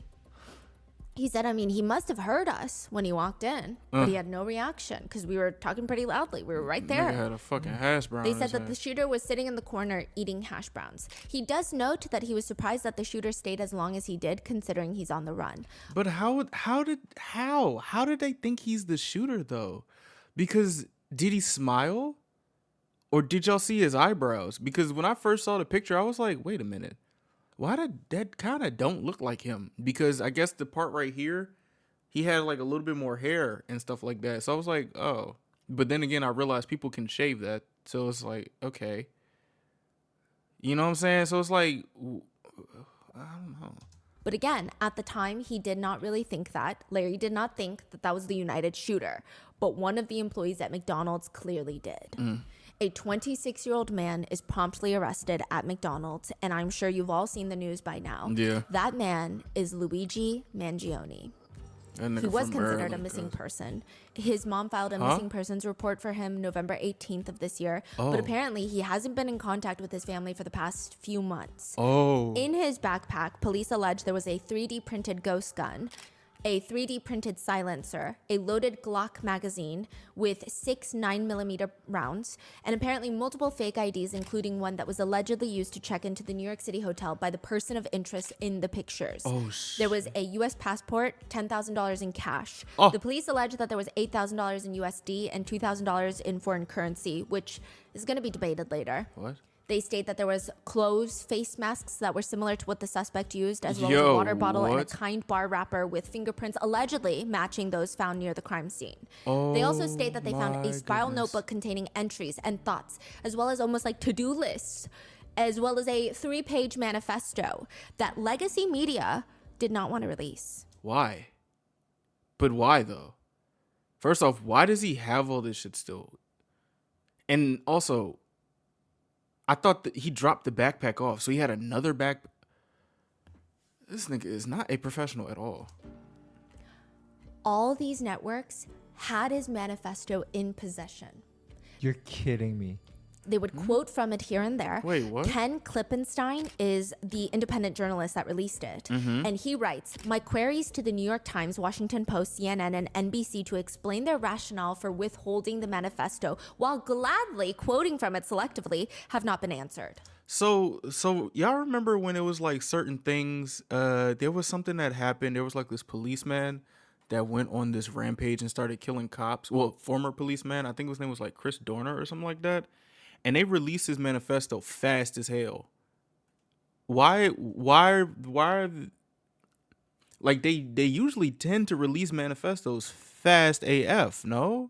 Like why are they holding out and just why? What the fuck? That's odd. is some wild That's stuff. weird. Yeah, That's I mean, weird. the research for this case was very disorienting. I would go onto mainstream media and the rhetoric, the tone was so disconnected. Like I'm trying to see like are y'all like were they trying to not make a spectacle out of this man so no manifesto or something?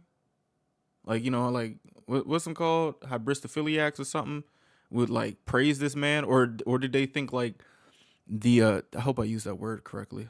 I'm sorry if I didn't use that word correctly, but if they saw like the social media love for him and they were like, we're not gonna give him the benefit of more stardom, I guess. I don't know.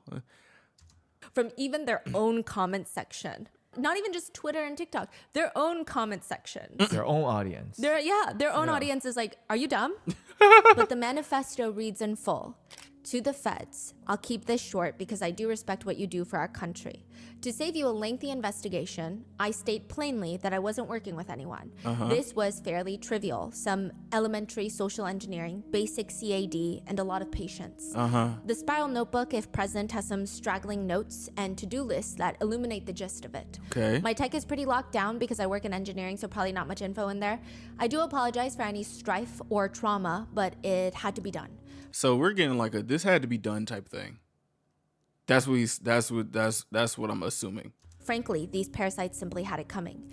A reminder, the US has the #1 most expensive healthcare system in the world, yet we rank roughly 42 in life expectancy. Fuck. United is the largest company in the US by market cap, behind only Apple, Google, Walmart.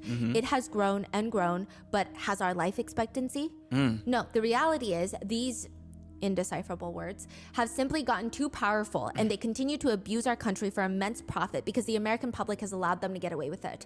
Obviously, the problem is more complex, but I do not have space, and frankly, I do not pretend to be the most qualified person to lay out the full argument. But many have illuminated the corporation and greed decades ago, and the problems simply remain. It is not an issue of awareness at this point, but clearly power games at play. Evidently, I am the first to face it with such brutal honesty. Okay. The spiral notebook, at least as of right now, hasn't been fully released, but there are sources that state he had brief ideas, considerations of bombing Manhattan, but decided against it because it would, quote, kill innocents. So he went for a far more targeted approach, writing, so then what do? You go to the annual parasitic bean counter convention.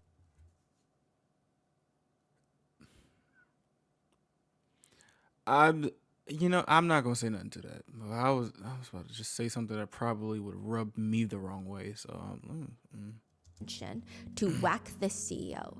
It's targeted, precise, and doesn't risk innocence. What would be better than killing the CEO at his own bean counting conference? Which, side note, let's not forget, this is alleged. and also it does affect innocence because you did affect that man's like immediate family and friends and stuff like that. But I guess it wasn't like directly. So You can write whatever you want on whatever piece of notebook in your possession. That would be Damn. free speech, right? So just keep in mind, people are innocent till proven guilty in the court of law. Perhaps Luigi was so delusional that he truly believed that United's top executives gather together to count how many pinto beans they each have, right? Everybody is innocent until proven guilty. You can write whatever you want. That doesn't necessarily imply guilt.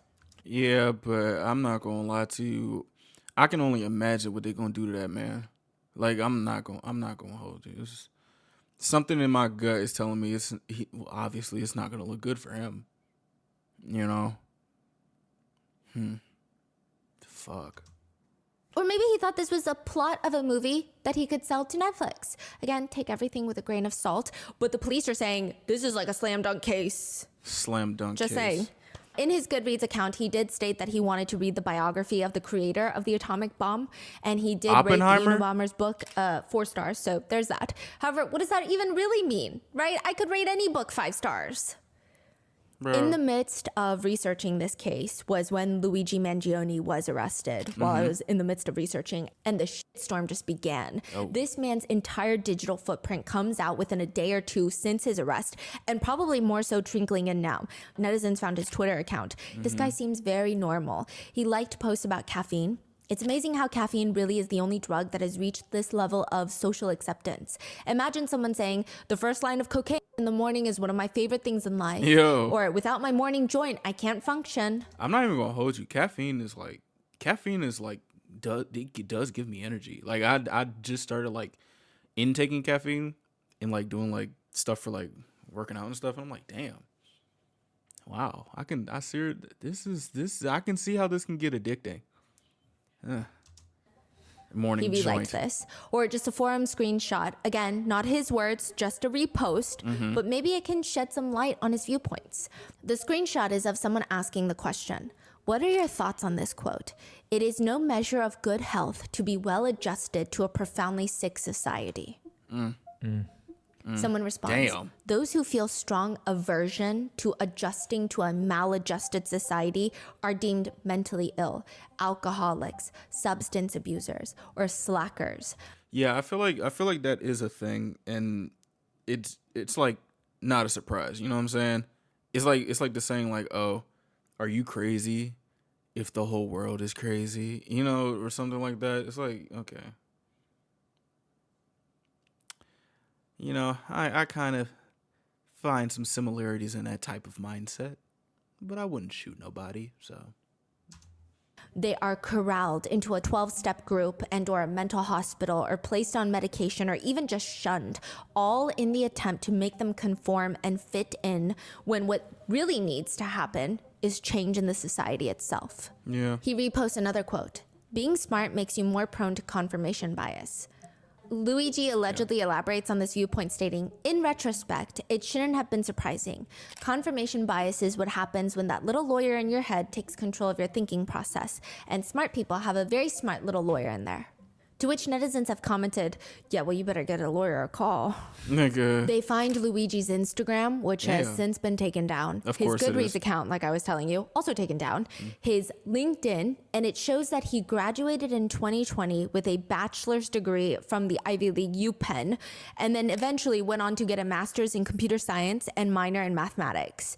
He was even valedictorian at his private prep school he went to, Gilman. It's this Yo. elite all-boys school that costs nearly $40,000 per year for high school. He gave a valedictorian speech where he explains, the teachers at Gilman influenced me especially. They encouraged less of a desire to achieve high grades, but instead encouraged more of an excitement to explore academic topics outside of the classroom. I have to remember that a valedictory, by definition, is a farewell. It's been an incredible journey. Thank you. You know, y'all know the saying, or the, y'all know what Sonder is? Like it's just when you like, everybody's going through some, like everybody's has a goal for something, and people's lives are literally their lives. And it's like when something like this happens, and like the amount of information we get of their lives, it makes this whole thing more of like a I'd say what, a canon event maybe, because it's like how did we get to this point? Just like how, like these videos of him having a valedictorian speech, just like his random tweets, like the picture of him with his shirt off, and it's like, okay, he seemed like a regular guy, and now 8 years later from this speech, he's in jail for offing a CEO. Like, it's like, this is the type of stuff I'd be saying about like the human experience. It's like, yo, my goodness gracious. Like it can really go very, very left. While netizens are constructing this profile of the alleged shooter, they're getting more confused because I don't think this is who they thought it would be in the beginning. And it seems like this is what netizens describe as the healthcare industry's worst case scenario of who the shooter could be. Because the shooter is not a minority. The shooter is not from an underprivileged class. The shooter is well-educated, Ivy League educated, from a privileged class, is a white, attractive male. It's a very interesting profile that starts coming together. It reminds me of American Psycho. I'm not going to lie to you. If y'all seen American Psycho, it reminds me of that. Just like the simple fact of just the person who has the American dream is literally. If you haven't seen American Psycho, I say go watch it. Be careful. It's very bloody and it's a lot of fucked up stuff in there. Or just read a summary, or a review on YouTube or something. I'm not going to promote that fucking movie. I ain't giving me no cash, so just tap in if you'd like, He says that he wanted to study biology and AI. He was on the robotics team. Oh. Side note, former classmates of Luigi's have spoken out. And one former classmate says, but everyone just knew him as like a quiet, reserved, nice kid. He was obviously really intelligent, and everybody can tell that by his resume, of course. it's been said that even his family is of a very prominent, influential family in Maryland. His Very grandfather prominent. allegedly made a lot of money as a real estate developer who owned country clubs, nursing homes. They are related to healthcare. They have connections to healthcare, and even a radio station. He passed away in 2008 from a stroke. His grandmother passed away in 2023 from Parkinson's. So Luigi's grandparents, they pass away. But his parents themselves are also doing well for themselves in the family business. There's actually quite a lot of debates on whether or not Luigi and his family could potentially be wealthier than Brian Thompson. Wow. Brian Thompson's net worth is estimated to be around $43 million. It is unclear what the Mangiones are worth exactly, but people find it an interesting discussion. Perhaps even more riveting is the fact that Luigi is allegedly included in a will from his grandmother that could be anywhere between $30 million to $100 million.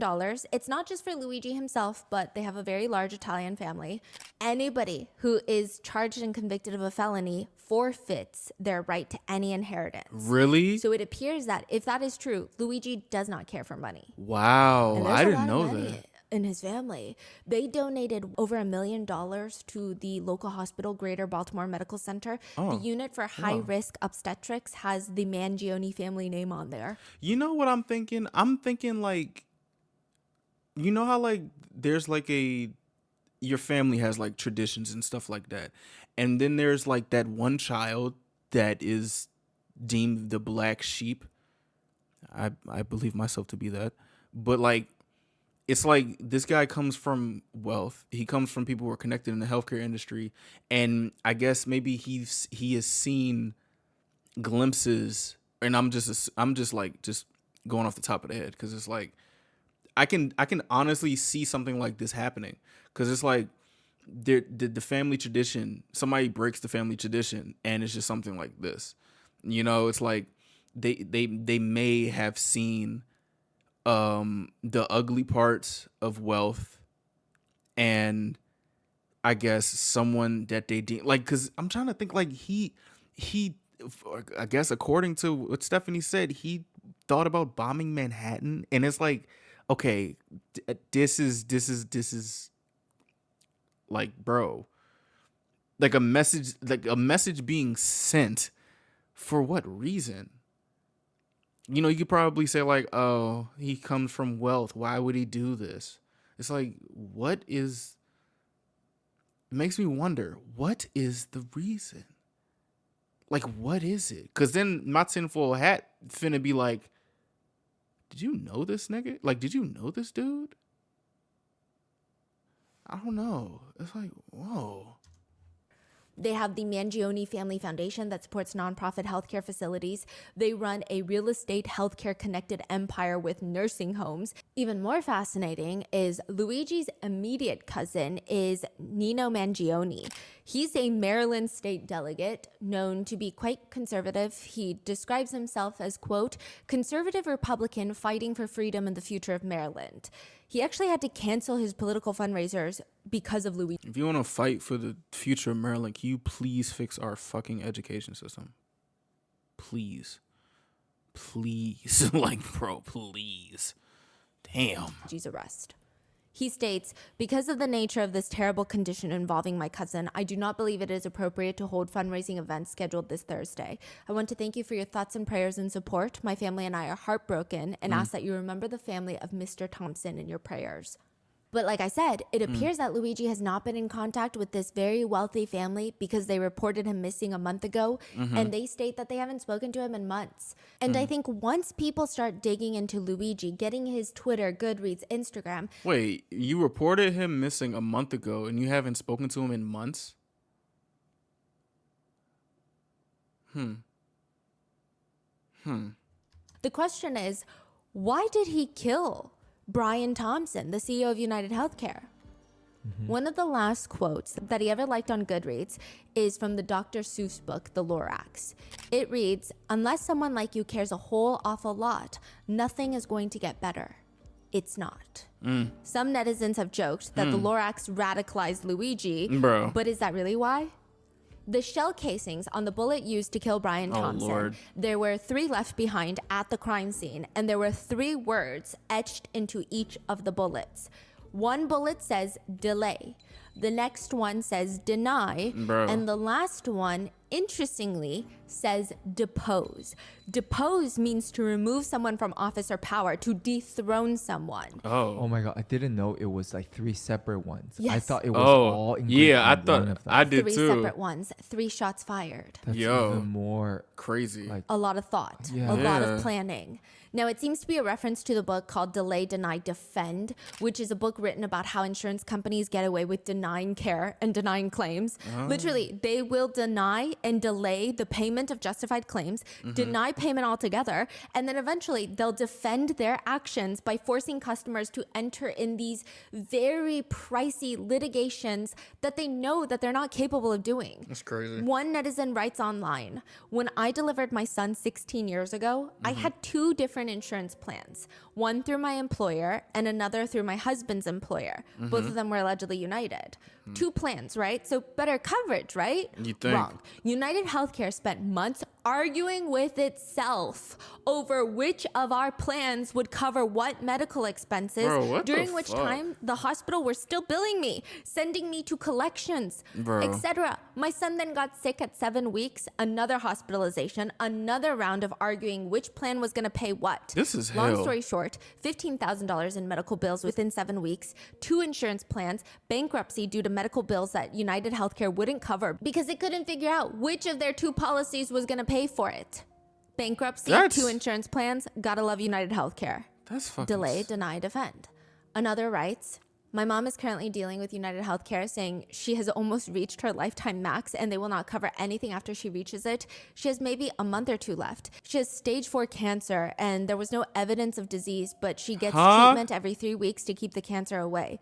My parents have tried everything. Marketplace insurance does not cover her drugs. What? She tried to get a job just for insurance, but hasn't found anything. Now we just found out that her cancer is back and she is starting new chemo. Her doctor's advice was for my mom to divorce my dad so she could qualify for Medicaid." What type of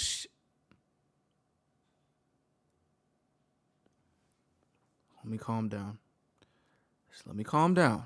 I need to calm this. What type of shit? What kind of country do we live What in? the hell? What kind of company would just allow someone to die for profit? Her chemo is $30,000 a month. No one has that kind of money. She cannot get a job now because she's sick from chemo.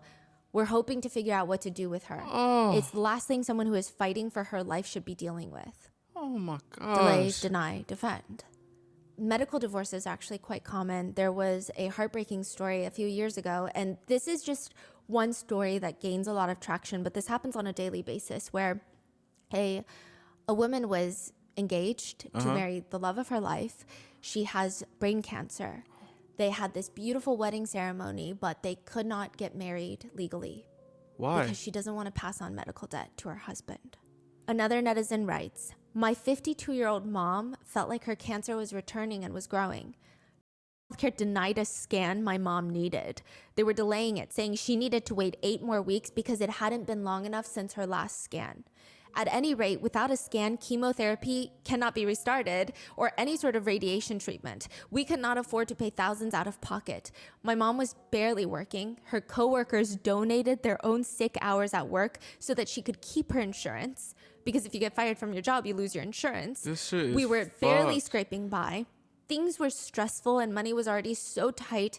And after some ER visits and multiple medical issues, the time finally came. The time United said we could get a scan. The scans. The cancer had already spread to my mom's brain.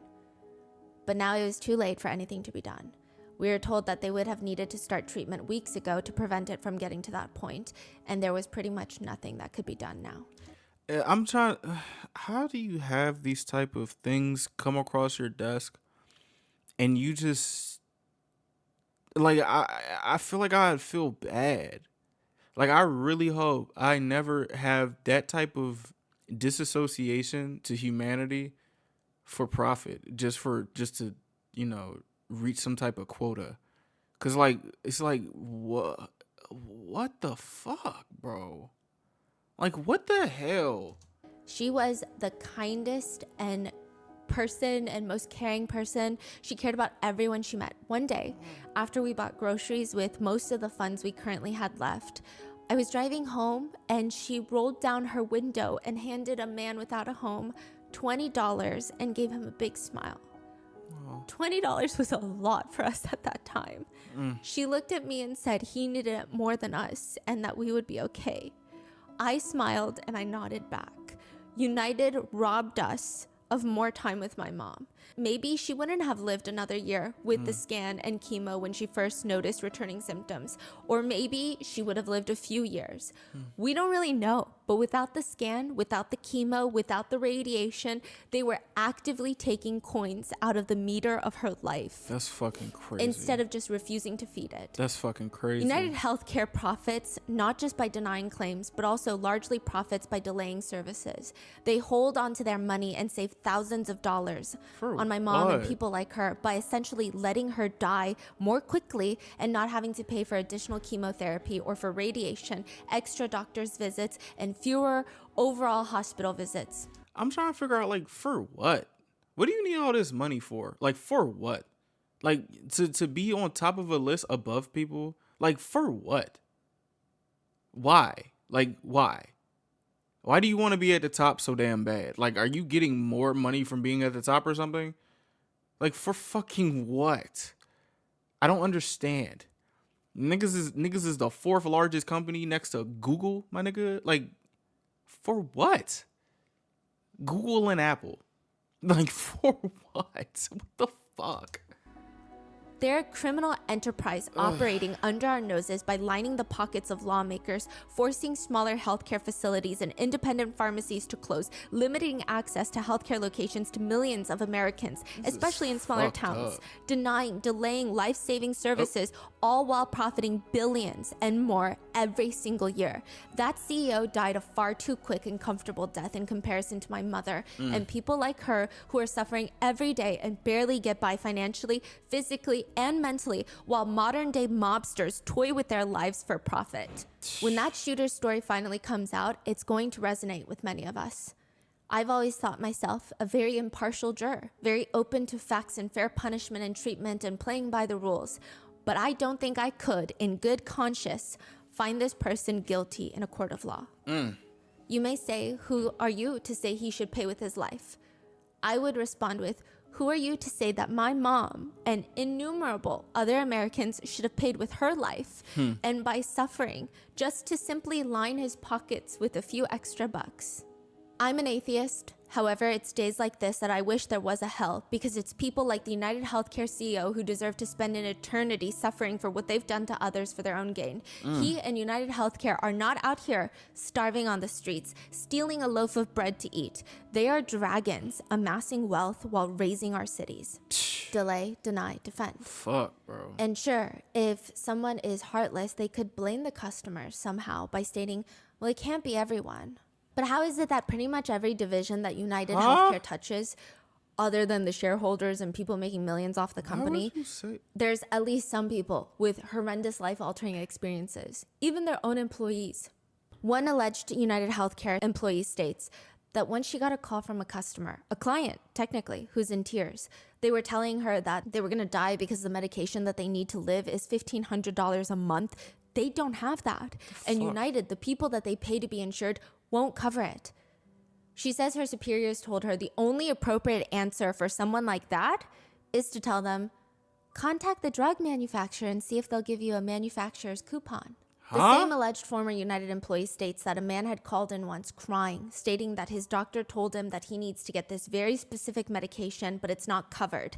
She Googles it, sees that there's a brand name version and a generic version. United will cover the generic version, not the brand name.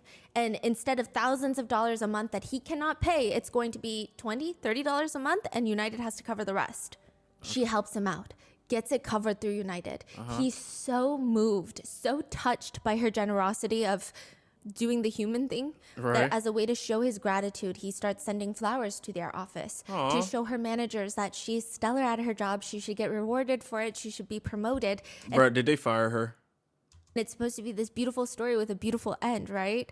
She is reprimanded. Her manager tells her that she should never do that again on the grounds that the insurance rejected the claim for the medication. She went behind the insurer's back to find an alternative. We said no, basically. Don't go behind our backs and make us pay. She says, can you imagine paying into insurance and paying into a company that literally is designed to make sure you don't get the care you need, and then watching your kids, your parents, your grandparents, your spouse be unalived because you cannot afford these astronomical amounts that are not regulated at all? That's enough to make a person snap. No, I hate for to say real. this, but this is what the employee says. Former, if you play devilish games, you're going to get devilish prizes. Yeah. Another alleged former employee of United says, the call that broke me was a woman calling in about a bill she received. Her 6-year-old just died from a brain tumor, and they were planning the funeral when they got notice that they were being sued by a doctor because United Healthcare hadn't paid a nearly $1.4 million claim. Bro. I couldn't really help her. Our call center was just for checking if something was in network or covered, but I could see her claim. Bro, what One person remarks that the bullet casings having words engraved on them is, quote, that's what we call poetic justice.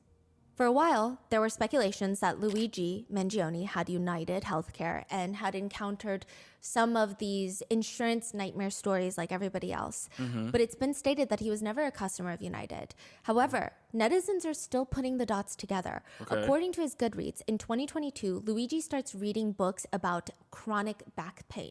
The first is Crooked, Outwitting the Back Pain Industry and Getting on the Road to Recovery, and Back Mechanic by Dr. Stuart McGill. This nigga likes Also, books. Why We Get Sick, the Hidden Epidemic at the Root of Most Chronic Diseases and How to Fight It. His X account header is an x-ray photo of someone's back that shows 4 giant screws in the lower spine, which appears to be from a back surgery that he might have had to treat a condition called spondylolisthesis, which is when one of the vertebrae in your spine slips out of position. It starts putting pressure on the vertebra below it. So your spine is made up of 33 stacked bones called the vertebrae. Your vertebrae are linked together, but they can move depending on how you move, change your posture. But if you have spondy, is what they call it, one of your vertebrae moves more than it should and slides out of its usual spot. It's now, the real pain happens when that puts pressure or even pinches a nerve in your back. Holy shit. Can it be like repositioned? Through surgery, which is rough. Oh, that's why there's the Screws to position it. And once you screw it in place, I mean, you lose a good part of normal mobility. Oh no. I mean, I guess it depends per person, but it's pretty rough. A lot of doctors don't recommend surgery because it's not going to be fun afterwards either. Well, it's not. One doctor states the condition can be very painful if the nerves are pinched. Putting weight on your spine can hurt a lot. It's an excruciating type of pain, and it doesn't go away with conservative management. Medications aren't going to help. Injections aren't going to help. Damn. It can lead to high impact chronic pain. This is chronic pain that will impact daily acts, schoolwork, daily self-care, work. These people are more likely to struggle with mood, with one's ability to get restorative sleep, to manage the distress and anxiety that can naturally occur with pain. That's going to be disrupted. You can't even sleep.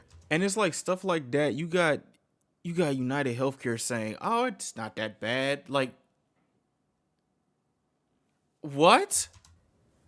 Another doctor states, for someone with spondy, physical therapy can be excruciating and won't necessarily help. It's sort of like a torture. Luigi had briefly done a remote stay in Hawaii as he was remote working.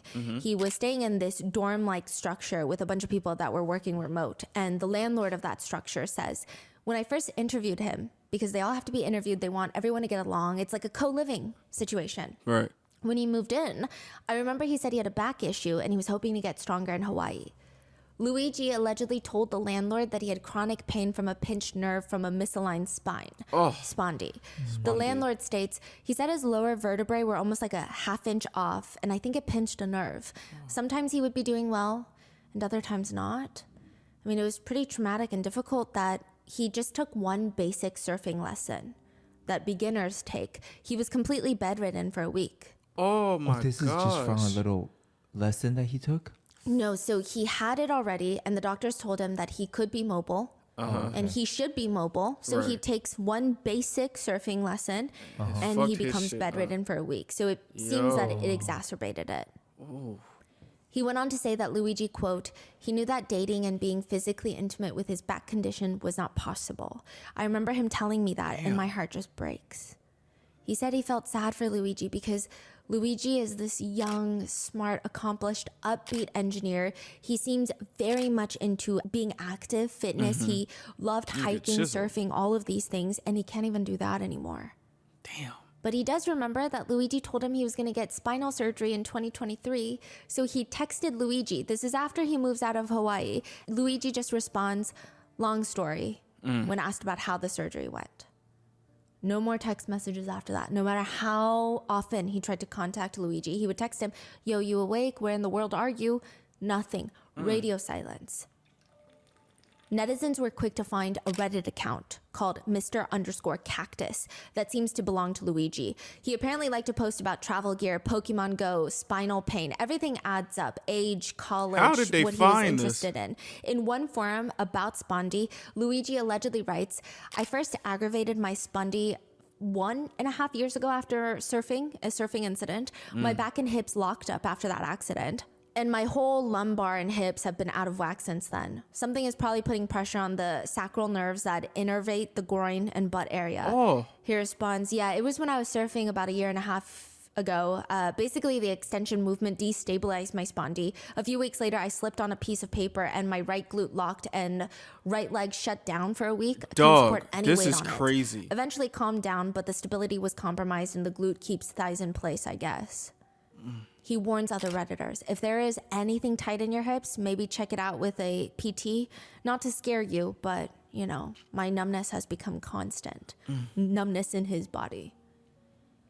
Wow. In another comment, he explains how he wants to get surgery because, I mean, likely he's in a lot of pain and cannot even be mobile. When there's a Redditor talking about how their surgeon won't operate on their back, he comments, keep trying different surgeons. If your back is broken and it's unlivable, age has nothing to do with it. Good surgeons understand this and will operate you based on your symptoms and anatomy. Tell them that you're unable to work. Do your job. We live in a capitalist society. I found that the medical industry responds to these key words. I can't work. It's impacting my ability to work and make a living far more urgently than you describing unbearable pain and how it's impacting your quality of life. Okay. Or plan Z, fake a foot drop or piss yourself. This is the absolute nuclear option, but there comes a point where it's just ridiculous that people won't operate on your broken spine. If this account is really Luigi, he's pretty consistent and positive with uplifting people that are suffering similar symptoms as him while acknowledging how debilitating they are. Because again, keep in mind, this is technically an anonymous account. He never releases his name, if this is him. He never says, hi, these are my friends, please look at my friends. Nobody knows it's him writing these comments. And when you see anonymous accounts on the internet, more likely than not, they are some of the most malicious people alive.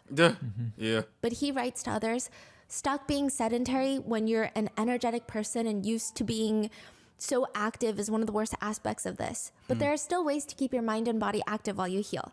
I spent a lot of time doing yoga. Okay.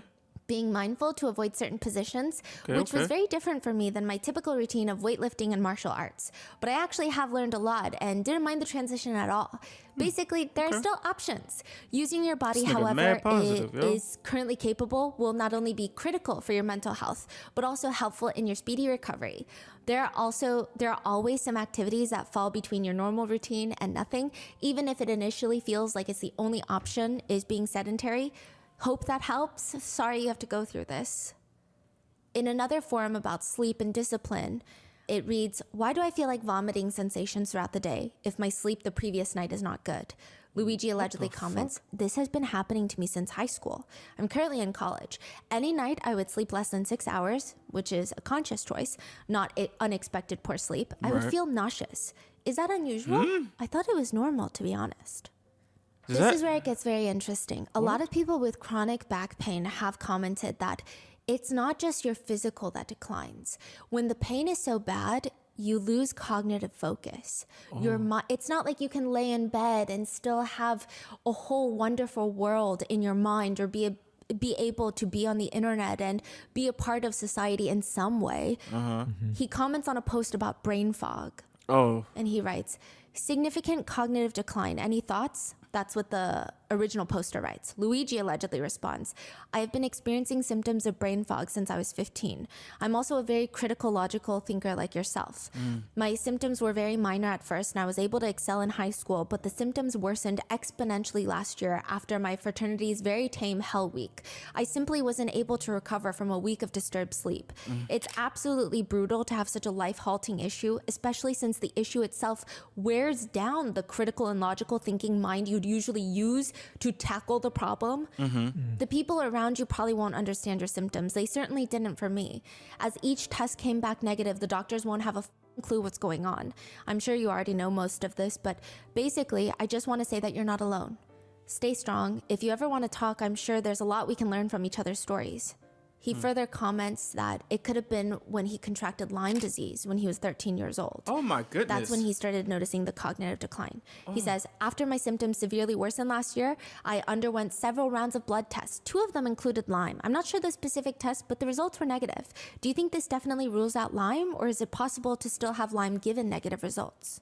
Okay, the brain fog thing, I see a lot of people making fun of it on the internet, which I think is crazy. I know brain fog sounds like a silly little issue. I personally dealt with long bouts of brain fog. You don't even recognize yourself. You want to pull out your hair. It impacts even the way that you see yourself, your whole identity, self-identity even. It was quite unexpected and unusually painful. He writes, working through the brain fog to get my degree has certainly been tougher than anything I ever thought I could handle. Granted, I went from almost entirely A's at a tough school to just passing my classes and not understanding anything, putting in probably twice the amount of work. There were quite a few times that I considered dropping out, but ultimately I decided that dropping would be much worse. The days when I don't have any work seems to be the worst. Struggling to understand lectures and homework is difficult, but having the same level of difficulty when trying to watch YouTube or read an interesting book is even worse. I can't even enjoy my free time. He was reading all them damn books. I think it's important to hold on to everything for as long as we can. Every year I've improved as a person, learning new things, meeting new people, etc. Last year, I ceased to tackle anything new and simply held on to what I had built up over the years. Soon it might be impossible to even pass my classes. At that point, it seems like the no-knowledge lifestyle is the only option, as you say. I also used excuses for why my grades started tanking. I used to tell my friends that GPA doesn't matter much for computer science, so I don't care. By hiding the symptoms, though, I stopped myself from getting advice from them, which has definitely turned out to be helpful. He's saying it's embarrassing, but just tell your friends. Don't make excuses because they could help you. He says, at the same time, hiding your symptoms only makes it harder for people to believe you once you finally reveal it to them. Last year was when it all started. I used to play chess daily against my roommate. I used it as a metric to see how the brain fog was improving. Eventually, I just stopped since I could never, ever remember any strategy. He would use the same moves against me day after day, and I just wouldn't remember them. This like really sounds like this. Like this guy sounds like he's a good guy. Why did? What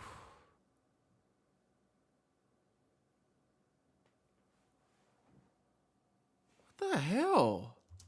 Is this like a separate medical issue that he's having, or is it related to his spine? According to his alleged Reddit account, it could be from Lyme disease.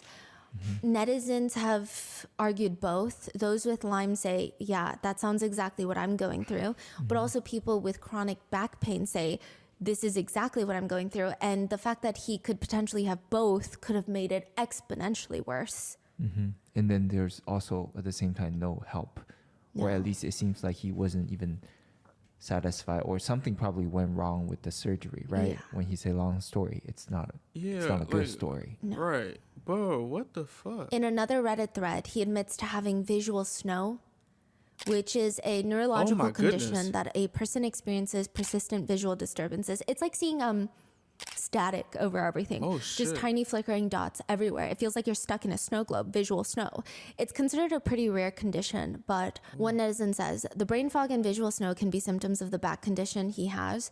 The pain can be so unimaginable that it leads to that. Yo, this guy, like, he don't sound like somebody that would kill somebody. What the fuck? Like, what happened? Like, honestly, I thought this dude was just like a smart guy that like just snapped one day and had something like that. Like, he was like a brewing type of hatred towards the system. He's mad positive. Yo, like, what in the world? As Luigi, they write, I would often end my days whimpering on the floor because I couldn't keep going that day. I almost passed out in an airport bathroom, then realized I had been peeing on my shoe. It's hard to think when you're in that much pain. If your brain starts to shut down from the pain, it can affect your vision and give you visual snow. But it seems like, according to the Reddit comments that he's allegedly leaving, he seems optimistic about getting this surgery that he allegedly had in 2023. Prior to the surgery, he comments, the doctors, a bunch of them decided no operation is required for me anytime soon, but basically recommended I avoid any and all physical activities outside swimming and physiotherapy. Damn. Bizarre yet common advice from sedentary people who don't live life to the fullest. In my opinion, if your spine is broken and unstable to the point where you can't run, do you want to be walking around with it? What are you going to do? Wait until you take a bad fall and the instability causes some real nerve damage and you need surgery? The same account posts after getting the alleged spinal fusion surgery in July 2023. He writes that within days he was able to sit up on his own, stand, and even walk just fine. Okay. He says, quote, the surgery was not nearly as scary as I made it out to be in my head, and I knew it was the right decision within a week. Okay. So it sounds what good happened? in that moment? Initially, Something but happened. perhaps the surgery did not go as planned because one of his close friends allegedly states the back surgery is what changed everything for him. He went absolutely crazy. Oh. They said he went off the grid. He did not talk to his family. He did not talk to his friends. Nothing. He was solo traveling. Some state that he was probably in Japan for a brief moment in time. His friends were trying to tweet at Luigi saying, are you okay? You know, what's going on with you? They say, hey man, I need you to call me. I don't know if you're okay or just in a super isolated place and have no service, but I haven't heard from you in months. You made commitments to me for my wedding, and if you can't honor them, I need to know so I can plan accordingly. What? What's October the surgery? 2024, another tweet. Hey, are you okay? Nobody has heard from you in months, and apparently your family is looking for you. What the fuck? November 26, 2024. Thinking of you and prayers every day in your name. Know that you are missed and loved.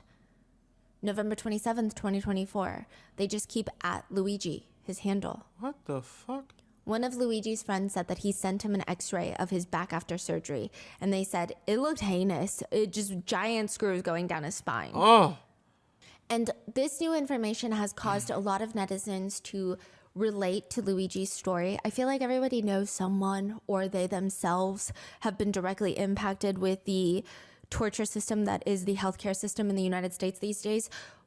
But some netizens don't care. They say, this is not an excuse. I had the exact same surgery at 21. I am now 46 years old. I live my life in pain and I've had multiple surgeries since. And you know what I didn't do? Murder someone.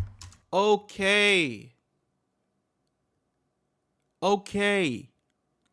But he allegedly did. Can we get down to the bottom of this, please? To which one netizen responds, do you want a high five? Yeah, for like, that? what the fuck? Others point out that we're all on the same side. Did you not just read what you posted? They write, sounds to me like you've suffered needlessly and terribly at the hands of private insurance companies. And you chose to not kill somebody. Wow. Like, what the fuck? Like, bro, you want a cookie, cuz? Like, damn, like, we understand. I don't think you should be so self-congratulatory about not killing someone over it. Most people, of course, would not have the gall to throw their life away like that. Yeah. But he did. Others comment, chronic pain can send someone off the deep end. It eats up the brain, the soul. I mean, really, I have been there. Another comments, when chronic pain is really bad, even just a week or two with no relief day in, day out, it's hard to even want to be alive. If his pain was that bad and he was in this state, I would imagine he decided to do something of consequence before he died. He could have been at the end of his rope, insinuating that he could have made the decision to self-exit by this point. I'm not even gonna hold you, probably, because like he definitely is, like, he left things, so it's like he wanted to be found. No. Another writes, my dad has spondy, and when it first started, he turned into a person I barely recognized. The pain became so intense, he became bitter and threatening and upset. I get this. And remember how previously other netizens were saying, well, he's a coward for shooting Brian Thompson in the back. Some netizens point out that perhaps Luigi wasn't cowardly when he shot Brian Thompson in the back. They write, maybe it meant something. So you wanted him to walk up to his face and shoot him in the face? That would you make him, like, would that make him more of a man to you or something? Like, let's like paint the picture. If he was like up in his face, Mr. Cuz probably would have pleaded for his life and made noise. You still probably would look at him like an insane person, because now it's like execution. Like, what do we like? All right, bro. Like, what the fuck? Regardless of Luigi's motive, Luigi has started what many netizens feel is a moment for class consciousness. I personally don't recall the last time so many netizens were united about something that is normally so divisive, which brings into the equation, what are Luigi's political ideologies? There have been debates on whether or not Luigi swings left or right, which there seems to be differing opinions, or maybe he himself is confused. Hey, listen, I'm gonna be honest with you. I don't really see too many right type of people that would go at someone high up like this. But then again, I don't know. He does consistently repost on Twitter famous podcasters and authors who typically have a more right-leaning audience. He also rated J.D. Vance's Hillbilly Elegy 3 stars. Okay. His book, which is not the worst rating, but considering he gave the Unabomber 4 stars, I'd say it's not a great thing. But he could be conservative and not a fan of the incoming administration. I don't really know. It's interesting that some netizens are trying so hard to figure out his political ideologies and see if he is in alignment with their own before deciding how to feel. I did see some point out. That's kind of interesting, but you gotta think of what someone's political things before you just like, what the fuck? Okay. Just for, I guess, being in depth, pointing out that there are red flags that he's read and rated biographies on Elon Musk, but he's also read the Hunger Games trilogy. So people are really confused because these two don't align. He just reads Elon books. Musk, Hunger Games, they're not. I feel like he just reads books. I'm not gonna lie to you. He probably just reads fucking books. On the same page. He's also read The Little Prince. Some netizens cannot understand his political ideology based off his Goodreads account, believing there to be some green flags, some red flags. But one netizen comments, as an avid reader and librarian, I don't find his reading and ratings of some of these books as a red flag. I actually think it's really important to read things that are arguing oppositional views to your own. And some people are kind of losing the plot on this. One netizen comments that he rated Elon Musk's biography highly, so he is a red flag. Luigi is a red flag. To which someone responds, you can still appreciate something without agreeing with it. You can even give a book you disagree with high ratings if it gave you good insight into a new point of view or understanding that you, again, don't agree with. Others continue to argue, agree, but rating Elon Musk's 5 stars is a real red flag. He's wacky.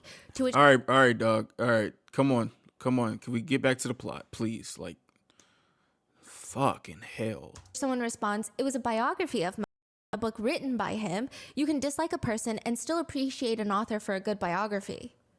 But then others point out that Luigi is very much into AI, so perhaps he is an Elon Musk fan. But some netizens also point out that he also seems to like Peter Thiel, and he has tweeted about him in recent years, which netizens don't like. Peter Thiel is was a co-founder for Oh. PayPal. Interestingly, both Peter Thiel and Elon Musk are from the so-called dubbed PayPal mafia, which Elon Musk was fired from PayPal and replaced by Peter Thiel. So they're known to have a contentious love-hate relationship, but they both Lord. have very close ties to the incoming administration. Peter Thiel was allegedly the former mentor to JD Vance, the incoming VP. So their relationship is seemingly intertwined, and now people are calling into question, wait, whose side is Luigi on? But I will say, for this case, most netizens don't care. They don't care where he lies politically, at least not in relation to Luigi. They think regardless, this is a moment that we finally have to talk about healthcare, to open this meaningful dialogue. Do we really need it to be left versus right, when really what it is up versus down?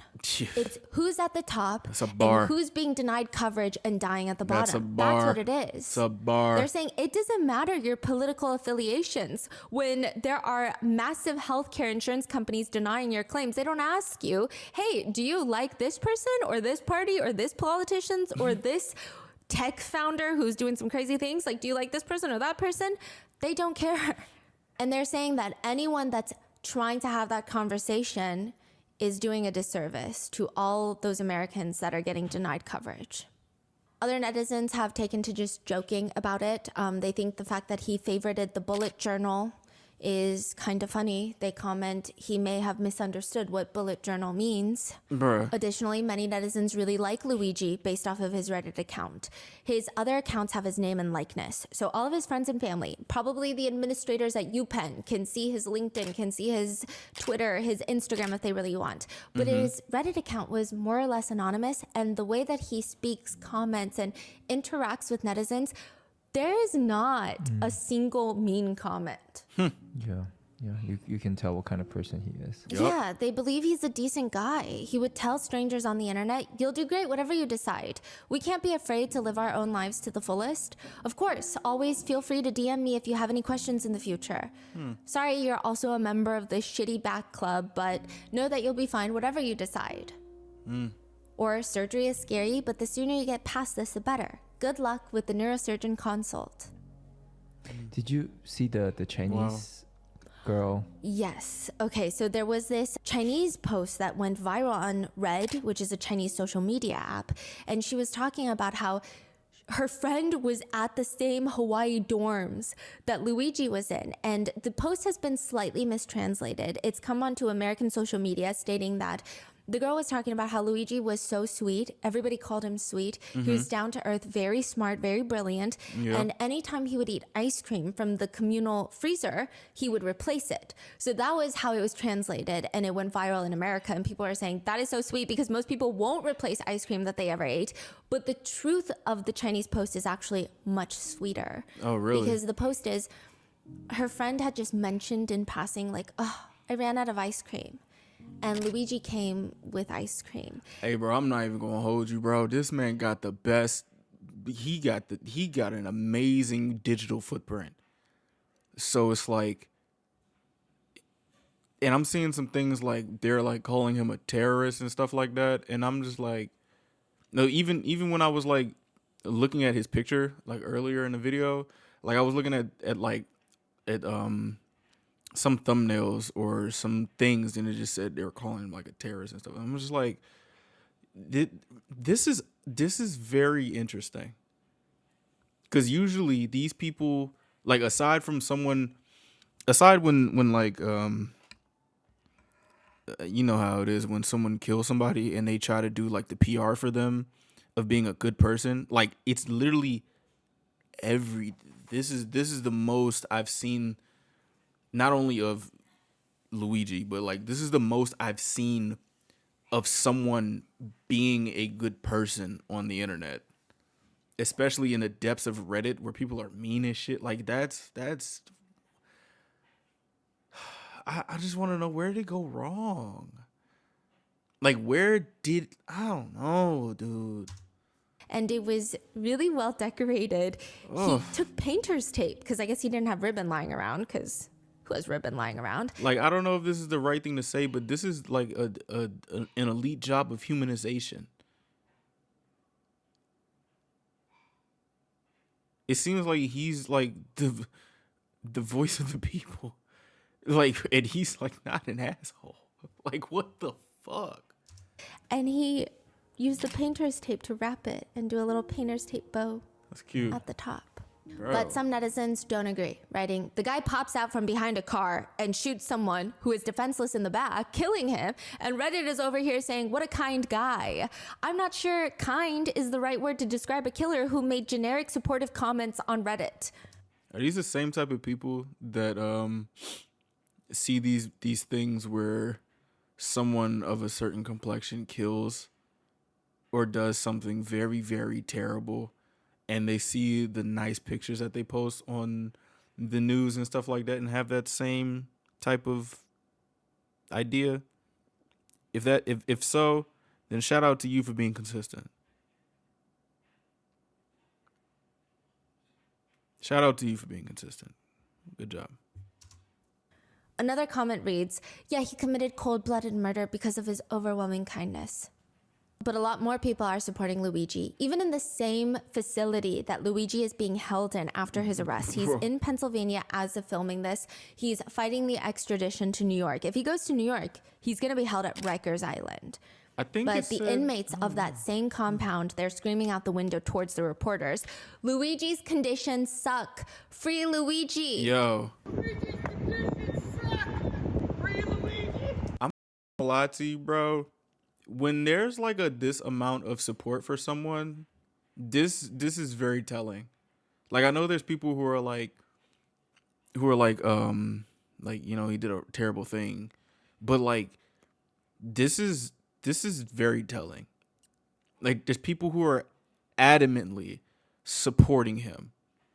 I think there should be something into that. Like, we should not just, I honestly think that we shouldn't just send this nigga to the slammer and just leave it at that, and then he'll be someone who's known as doing an event like this. Like this, I honestly believe like something like this should actually be talked about in more deeper conversation. I don't think it's that loud of support for someone who does something like this. You know what I'm saying? Like, I'm not gonna lie, I'm getting kind of like remnants of like, you know, in like the Joker movie when they broke him out of like when they like broke him out of the police car and they seen him as a hero. Like, this is kind of what it feels like. Like, I'm getting those types of vibes. Maybe it's very like far reach of an analogy, but like this is what I'm understanding with this. Like, niggas is yelling out of the prison saying free him. Which one netizen comment reads, inmates shouting free Luigi and not free us should tell you everything about that man. But this interview by News Nation is actually quite fascinating. I've never seen an interview conducted in this manner. They told inmates, because the inmates were watching their show, so they told them to watch at a certain time. The inmates have TVs in their cells. Right. They turn on the news and they can see Ashley, the host, talking. Then they have another reporter outside the prison and they can see him too, and he can see the inmates capturing all of this. And they're screaming out the window, responding to the questions being asked on TV. That's tough. They're asked if their dinner was good, yes or no, and they scream, terrible, it was terrible, that's BS, because they release what the inmates eat every day, and they say, that's not what we're eating. Oh, like fake food, fake photos? Yeah. Oh my God. Like fake menus. The inmates later confide that they're getting punished for speaking with journalists. If they can hear me right now, to answer yes or no, does Luigi have television in his single cell? Bro, this shit like this don't happen. We are it's finna get crazy. This does not happen. Like, y'all remember when Cuz came on the news thing and was like, fuck her right in a pussy. Like that was something that it probably does happen, but like something like that got viral. This right here don't happen. Like, the reporter's literally looking at like, dude, like this needs to be talked about a lot more. like once we get over the finding out who Luigi is and stuff like this and the sentencing and stuff like and whatever happens, it's like we need to have a conversation about this. Yeah, this Like, whole yo. case is becoming more and more thick and crazy. So while inmates are allegedly getting punished for telling reporters to free Luigi, many security firms have stated that there's a lot of fear. Corporate leaders are now grappling with one critical question. How vulnerable are we? One security firm states companies that adapt quickly and take proactive steps to mitigate risks are not just protecting their executives, they're safeguarding their futures, such as Meta, that spends more than $24 million a year on security for its top executives. But for the major corporations that don't, they seem very nervous. Some top corporate security providers have reported a massive influx of calls from potential new clients. To put it simply, every C-suite executive at any major corporation now wants a bodyguard. Y'all better walk around like 50 Cent in 03. Oh, they finna have these CEOs looking like rappers. Hey, bro, you need bodyguards. I'm telling you, you're not getting away with shit like this. You can't do shit like this to people and think you ain't finna get no. Amen. Amen. Amen. It's gonna get nuts out there. It's gonna get nuts out there, bro. Which, of course, netizens think is just dripping in bloody irony. Other netizens think it's slightly reasonable, considering new wanted posters have popped up here and there in New York City. Wanted posters for top healthcare CEOs. It shows Optum Health CEO, the CEO of United Health Group, Andrew Whitty, so Brian's boss's bosses, and wanted posters with the now late Brian Thompson with a big red X over his face. The wanted posters read, "Wanted, denying medical care for corporate profit." They about to go rabbit hunting, son. Yo, you can't fuck with people, man. Healthcare CEOs should not feel safe. United killed everyday people for the sake of profit. As a result, Brian Thompson was denied his claim to life. Who will be denied next? Bro, deny, defend, depose. This is a threat. I will say, I guess subjectively, this could be argued as being threatening. This is a threat. But I've never seen the NYPD so up in arms about something. The way they talk about these wanted posters is so bizarre. It's NYPD. A lot of shit has happened in New York, so it's like I can understand why they're up in arms. You know what I'm saying? Like I can understand. Like, but yo, these are threats. These are threats, bro. So outraged by these wanted posters, which again, I guess you could say they're not in good taste, but to be that enraged, so ironic. So ironic. If your ex-boyfriend made a wanted poster with your face, a regular civilian on there, posted them all over New York City, you probably wouldn't even be able to get a restraining order. The NYPD would be like, well, did he kill you yet? No. Did he commit a crime yet? No. Freedom of speech. Moving on. Next. Get out of our precinct. Isn't that what some people are saying? Like they couldn't get them, like this ex-boyfriend is harassing me for years and they wouldn't do anything. Nothing. Because they ain't do nothing. Here they are just up in arms, scared as hell about these wanted posters. Boy. So I think they're just making the situation worse. Alongside that are pictures on social media that are circulating of the salaries of the 8 biggest health insurance CEOs, along with their names and pictures, which is not illegal, by the way. These are publicly traded companies. They are required to release, I think, at least their CEOs and I think like a handful of their top executives along with their salaries. This is public information, but NYPD does not like it, stating this has the capability to inspire a variety of extremist and grievance-driven malicious actors to violence. But they didn't do anything wrong though. Like, it's, you know what I'm saying? Y'all can't put a restraining order because they ain't do nothing. They ain't do nothing. Why y'all mad for? Y'all can't do shit. Ain't nothing happened yet. Well, calm down. Wait till something happens, like you do with these women for these restraining orders. There's a lot of ex-boyfriends out there, Slim. Oh my gosh! I hope that didn't sound too crazy, but no. It's clear the police are very upset, and the netizens have said Matter of fact, let's talk about you too then. The NYPD budget for 2024 is $6.3 billion of taxpayer money. Bro. They say, what are you doing? NYPD alone is $6.3 billion? NYPD. Yes.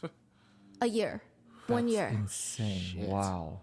Yeah, and now netizens are saying, what are you doing to solve regular, everyday people's murders, huh? Do you send scuba divers into the lakes at Central Park? Because that's our first time seeing that. Netizens also feel the way NYPD acts like they took a dangerous criminal off the streets before he potentially harmed normal people like you and I is goofy. The officer that arrested Luigi in Pennsylvania, his name is, ironically, Officer Fry. And Luigi was arrested at McDonald's, so people think the plot keeps getting thicker. He says, I can't say I was expecting it by any means, but it feels good to get a guy like that off the street, especially starting my career this way. Officer Fry just started his career? That's crazy. Which a lot of people believe highlights, again, how not in sync, out of touch, frankly. They're not saying risk your life and don't arrest people that need to be arrested, I guess, right? But they're saying, why make this statement? Say nothing. If you have, say nothing. They're saying the police, big corporations, mainstream media are so out of touch with public sentiment. Again, not saying that if someone is committing a crime, the police should do nothing about it. Just, I mean, there's got to be a better way for him to have said something about it without saying, yay, I might get a promotion so early on in my career. So, great. One netizen comment reads, the NYPD just proved they have the resources to solve any murder by catching Luigi Mangione. Exactly. Interestingly enough, they only seem to care to deploy them when the victim is worth $50 million. But another comments, this has so much more to do with the embarrassment and scrutiny this brought onto the NYPD than his net worth. This happened in the open brazenly in Midtown Manhattan. If NYPD did not catch this guy, they would look really, really stupid. As for how they caught Luigi, does he have that vest it seems on? to be just a phone call from a McDonald's employee that some people call a rat. But the NYPD says a combination of old school detective work and new age technology is how we caught Luigi. No, you got it from two telling ass people, or one telling ass person. Also, I heard that she ain't even get the shit because she called the wrong place. Like she called 911 and she was supposed to call something else. That's what I heard. It's probably false information, but let's see if she says this. The police commissioner continues, we should never underestimate the power of the public to be our eyes and ears. Now the case will continue through the criminal justice process, and while we are proud of today's accomplishment, we must of course remember that there is a family in mourning. People say it's just another reminder of class consciousness. One netizen comments, all the effort and resources to apprehend him. If any of us were murdered, they would have no leads. There's a video of Eric Adams, the mayor of New York City, who is, I believe, still under investigation for his own corruption. Oh my gosh. He's calling Officer Fry from Pennsylvania, the one that arrested Luigi in McDonald's. Yes, and the mayor tells him, we as New Yorkers appreciate it. You did a great job. You took a dangerous person off the streets. You're going to be the most popular police officer. Bro, the nigga was eating hash browns, guys. He was literally stuffing his face with hash browns and an orange hat on. Are you fucking serious?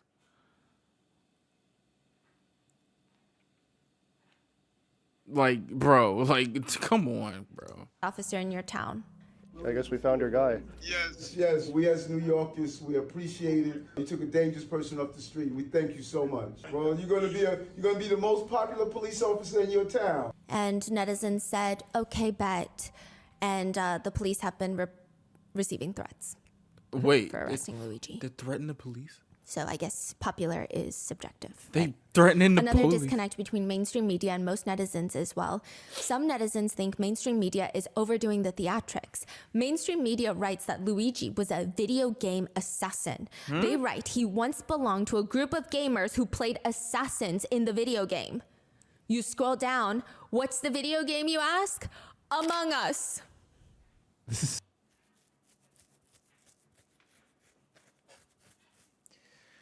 oh, this is just a secondhand embarrassment. What the fuck? so dumb. So dumb. So dumb. Yeah. Did he leave? Don't even know what to say. The McDonald's in which he has been arrested in has been flooded with one-star reviews. Some of them read, McDonald's has a very big rat problem. More like, Narc-Donald's. like an arc. I ain't like Deny, that. defend, oppose, diarrhea, McDonald's. Ew. Another comment reads, I should have realized something was wrong when the person who took my order at this McDonald's had weird looking whiskers. I didn't think much of it because I was hungry. But when I asked for cheese, they got really excited and their ears perked up. They're all a bunch of rats. Review, Rat 1, Humanity 0. This McDonald's is officially the worst place on earth. I walked in for a McChicken and what did I get? A front row seat to a Rat Olympics floor routine. A little demon sprinted across the dining room like it had unpaid rent. Freaking rat. Why go here when Taco Bell is just across the way and they know how to keep their mouths shut? No, I remember this. Burger King said we don't snitch. It's just a rodent convention in there. A lot of people are really upset because technically there is no legal duty to report someone. If you think you see someone that resembles the guy that the authorities are looking for, you have no legal duty to report them. I mean, to be fair, you can't hide them in your home and get away with it. Right. But if you just see something, you don't have to report it. So they're wondering, why did the rat from McDonald's, they say rat from McDonald's, call and report Luigi? On top of that, they think it's because, the $60,000 reward. Well, guess what? The real news is they might not even get it. They might not even get it. Why? So they call 911 instead of the tip line.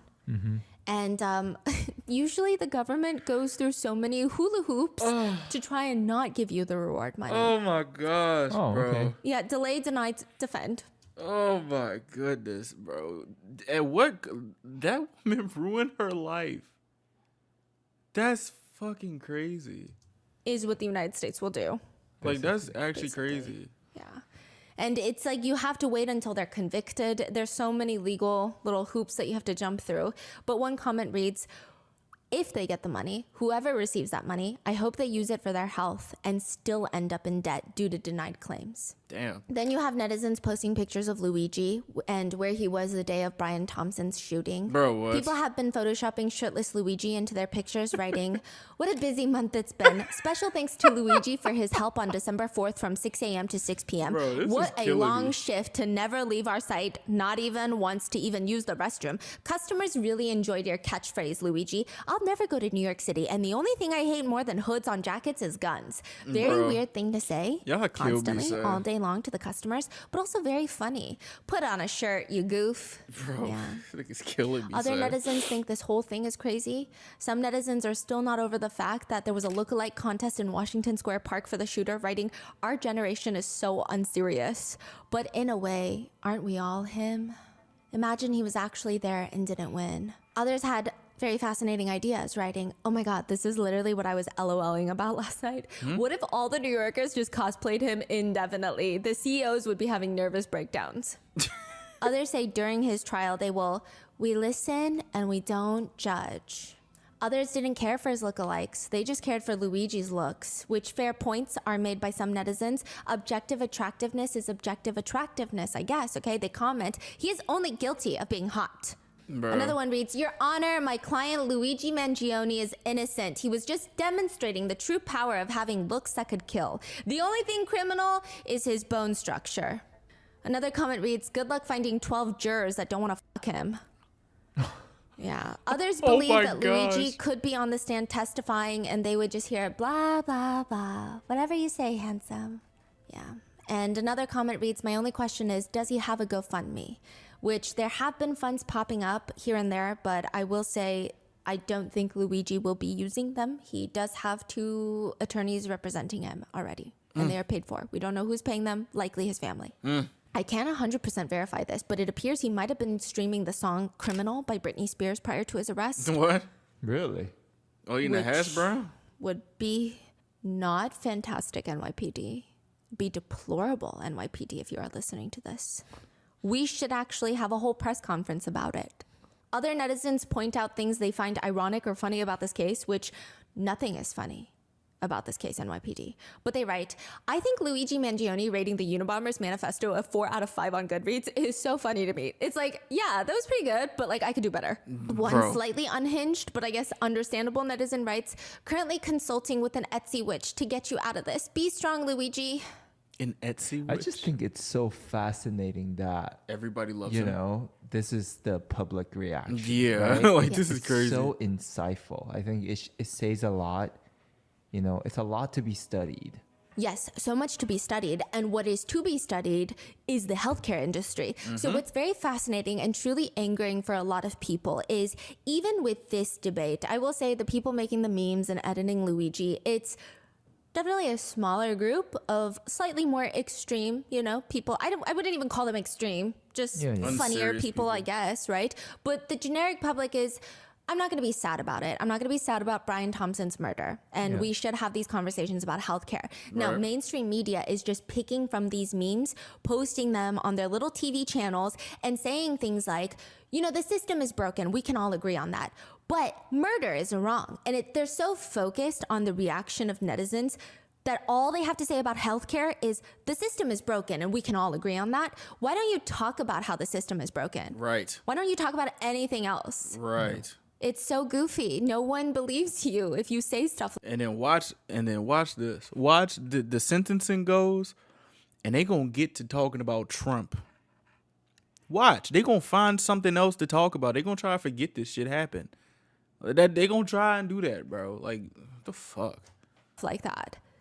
Other netizens are just shocked and left rethinking their standing on this. They comment, okay, the CEO assassin is actually finer than I thought. All right, bro. Like, they could never make me hate him. So what now? Luigi has been charged with forgery, carrying a gun without a license, false identification to law enforcement authorities, and with tampering in Pennsylvania.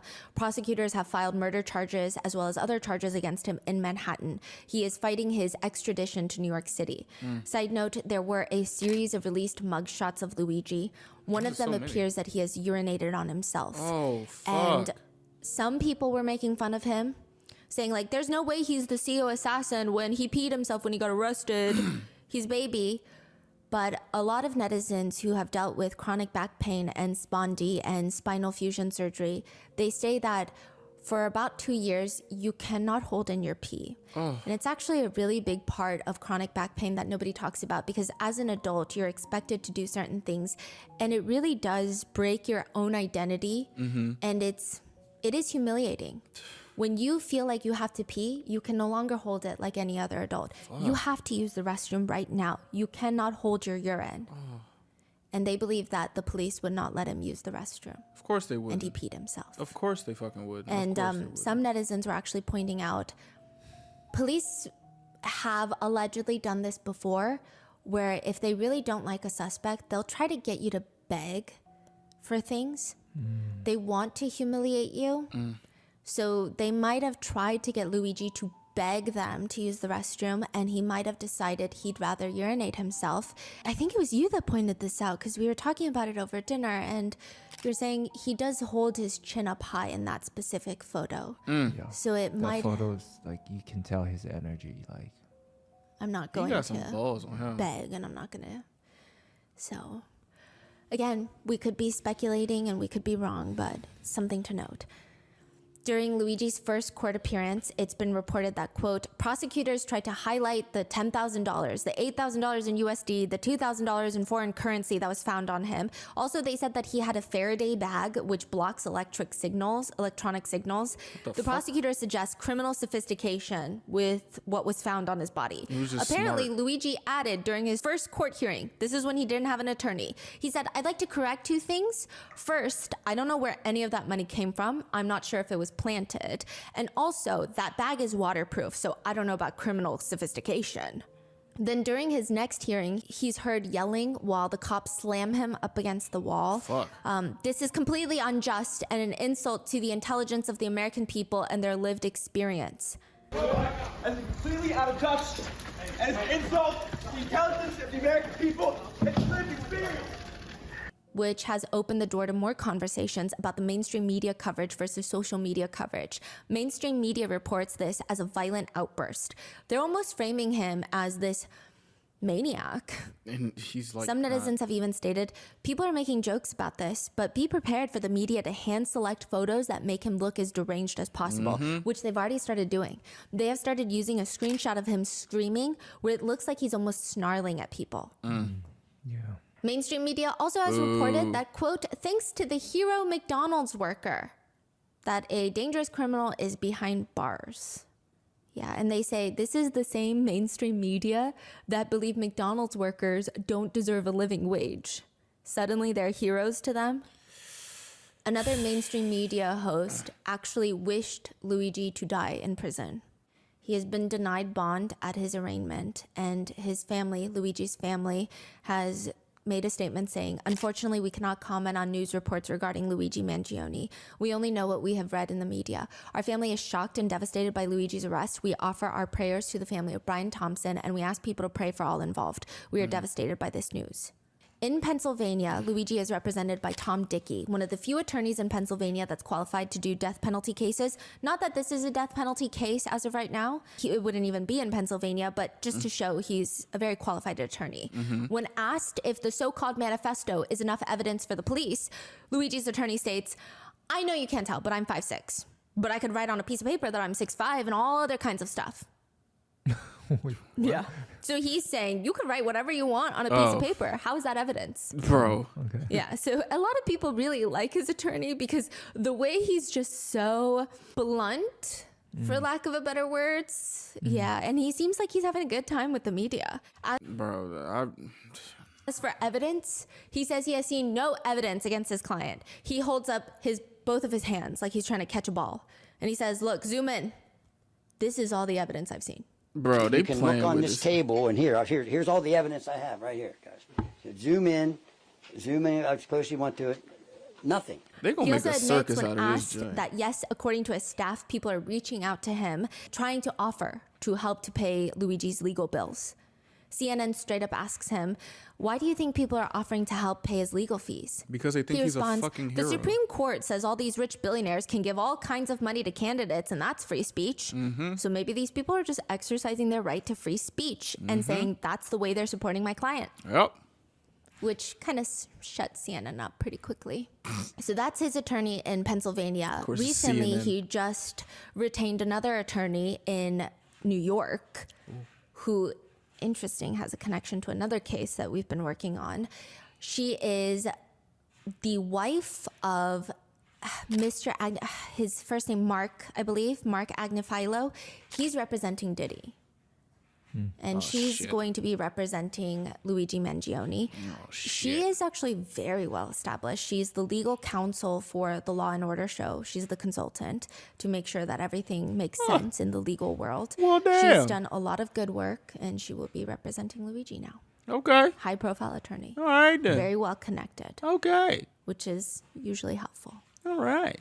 Okay. Now, Luigi's friends have come out of the woodworks to talk about him. Obviously, many people are speaking about his back surgery and the potential debilitating chronic pain he suffered from. But some people, most of them, are just talking about how nice he is. I haven't seen a single weird thing about Not Luigi one. yet. Not And one. They're all just surprised. Wow. They say even when we had conversations about capitalism and all these things, Luigi never seemed like someone who had an axe to grind. He was always very calm and chill. He was the leader of a lot of clubs. To which someone comments, in the club, we're all crying for Luigi. But one netizen comments, it's truly a testament to his character that even after becoming a suspect to a high-profile murder case, everyone that he knows and has interacted with has nothing but good things to say about him. And the crazy thing is, if you watch these interviews of mainstream media interviewing his friends, they're trying to trip the friends up, like asking, like, are you sure he didn't say anything crazy? Are you sure he never acted a certain way? All of them are so steadfast, like, no, he was like the sweetest guy ever. And then within 3 minutes, they end the segment because I guess it's not entertaining. Oh, They're not wow. getting what they want, which is someone to hate Luigi. So I will leave you with the last remaining public sentiments I could find. Some people think that Luigi is evil, especially now that he has been arrested, his Goodreads account has been revealed, and all of these other things. And they write, great big round of applause for the law enforcement personnel who resolved this so quickly. Anyone who elevates this man as a hero is ignorant. Imagine a world where supposed vigilantes are heroes. You would be the next victim. Most netizens comment, sorry, I don't make enough to be the next victim. Bro. Or simply, why would I be the next victim? I'm not killing people by denying them insurance that they paid for. Another netizen states, those hailing him as a hero must confront the chilling reality. He took the life of an unarmed human being in cold blood with the victim's back turned. You want to talk about killing unarmed people and be seen as a hero? Hmm. Hmm. You want to talk? You don't want to talk about that. You don't want to talk about that. You don't want to talk about that. You don't want to talk about that. Deliberate and cowardly act. You don't want to talk about that, bro. You Other don't. You don't netizens want to talk about are that. more focused on the potential hypocrisy of the incident, writing, "You hate capitalism, yet you come from a wealthy family." Yeah. Another person comments, "Nobody cares. He wasn't trying to stop work." And also, just because he obviously didn't he obviously didn't have any control of the family he was born into, and the nigga went ghost and he disappeared. What the fuck? Like, huh? World War III. He pulled a trigger premeditated on a man for financial reasons. We shouldn't give him a platform. There is no rightful advocating for violence. Fuck him. Another writes, "He is no hero and he is not God and he doesn't get to decide who gets to live." To which someone comments, "Neither can insurance Yeah, like companies." what? Heart. Bro. They comment back, "And that's your justification for murder? What the fuck is wrong with you?" What this man did was very sad, and he literally just ruined his whole life, okay? He could have used his privilege to help so many other people, but he was at the end of his rope. Well, how do you know if he Or didn't help it's turned people? into a conversation about women loving criminals.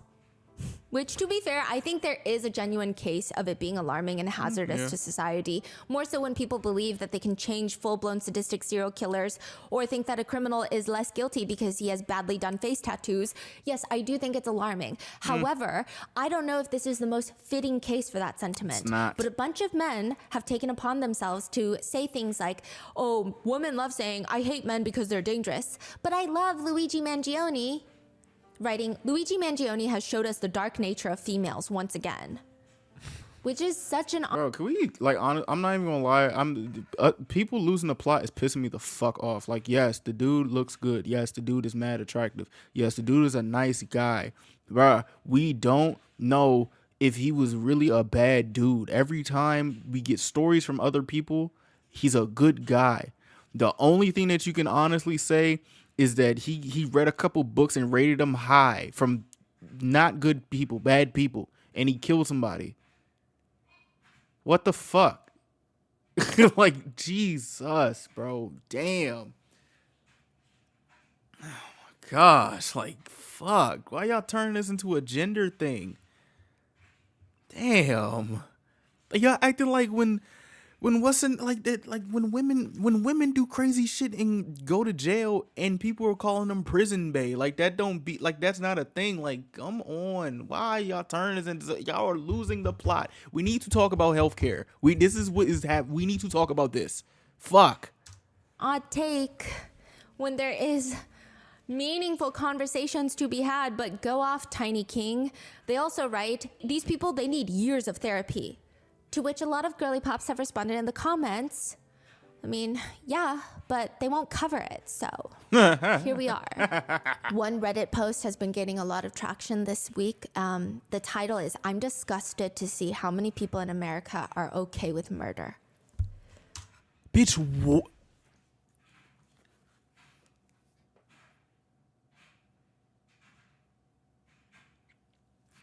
This is what makes you disgusted. This, and not years upon years upon years upon years of this. All right, bro. Y'all want to be on y'all high horse for this? I hope y'all get cool points. I'm not gonna lie to you. I hope y'all get the cool points y'all want. I hope y'all get the morality points that y'all want. I hope whoever you were looking for validation from with this, I hope you're able to get it. Cause, bro, holy shit, bro. God dang. This is throwing me off. And the body reads, "I'm sorry, but I will never be okay with the killing of 60,000 Americans per year due to being uninsured or underinsured and not seeking medical care because of it. I will never be okay with American citizens committing self-exit due to being unable to pay medical bills. I will never be okay with the insurance industry in the US denying health insurance to sick and injured people because they want to maximize profits. Murder is wrong, that is all." To which the top comment is, "Murder is wrong, but if done through a corporation on a massive scale using tons of paperwork, well then, it's just a business, isn't it?" But the general sentiment being, none of this has anything to do with Luigi or Brian Thompson. They write, "I will be praying for the families of those who were denied services and suffered financial disaster." Like, still, even after this, that still is going to happen. Still, Can we get back to the plot? We know murder is wrong. We get it. He shouldn't have shot him in the back. We understand. What's going to happen from this is what's going to happen from this. Cut these think pieces out about the wrong shit. People are dying. Tens of thousands of people are dying. And you...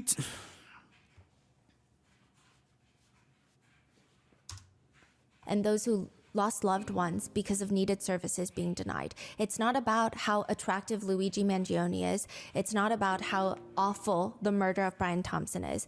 This is the true discourse we should be having. Yes, like, to what? which one netizen hesitantly responds, unfortunately, I don't think this guy is going to survive prison. I'm sure the elites want this guy permanently done. Probably. Others are considering nicknames for Luigi Mangione. Robin Hood, the Riddler, the Claims Adjuster. But some argue the defendant, murderer, killer. I guess the more fitting nickname depends on who you ask. And that is the current ongoing case of Luigi Mangione and the murder of Brian Thompson, the CEO of United Healthcare, which again, Luigi is innocent until proven guilty, just like anybody else in the system. But what are your thoughts on this case? Let me know in the comments, and please stay safe. Bro, I'm not even gonna lie. Like, yes, we know murder is wrong. We get that. Fuck. It's like when these things happen, people are focused on the wrong shit, bro. I want these people. People are dying. And sometimes it takes some shit like this to happen for real conversations to be had and change to happen. I'm not saying it's right, but like, bro, damn, can we please talk about healthcare, bro? Please. Like, do we forget that these people were laughing? And y'all think now that this dude is gone, that they're not gonna continue this shit? Like she said, the show goes on. If we just put this shit as a moment in time and leave it at that and forget about it, what's gonna happen? More people are going to die. The fuck? Damn. But at the same time, what do you guys think? Would you tell? How do you feel? Like, just damn, cuz. Please let me know in the comments down below. And there probably ain't gonna be not many deviations from K-pop, but I just wanted to check this out. If you guys are with me, thank you, and please have a good weekend. Damn, bro.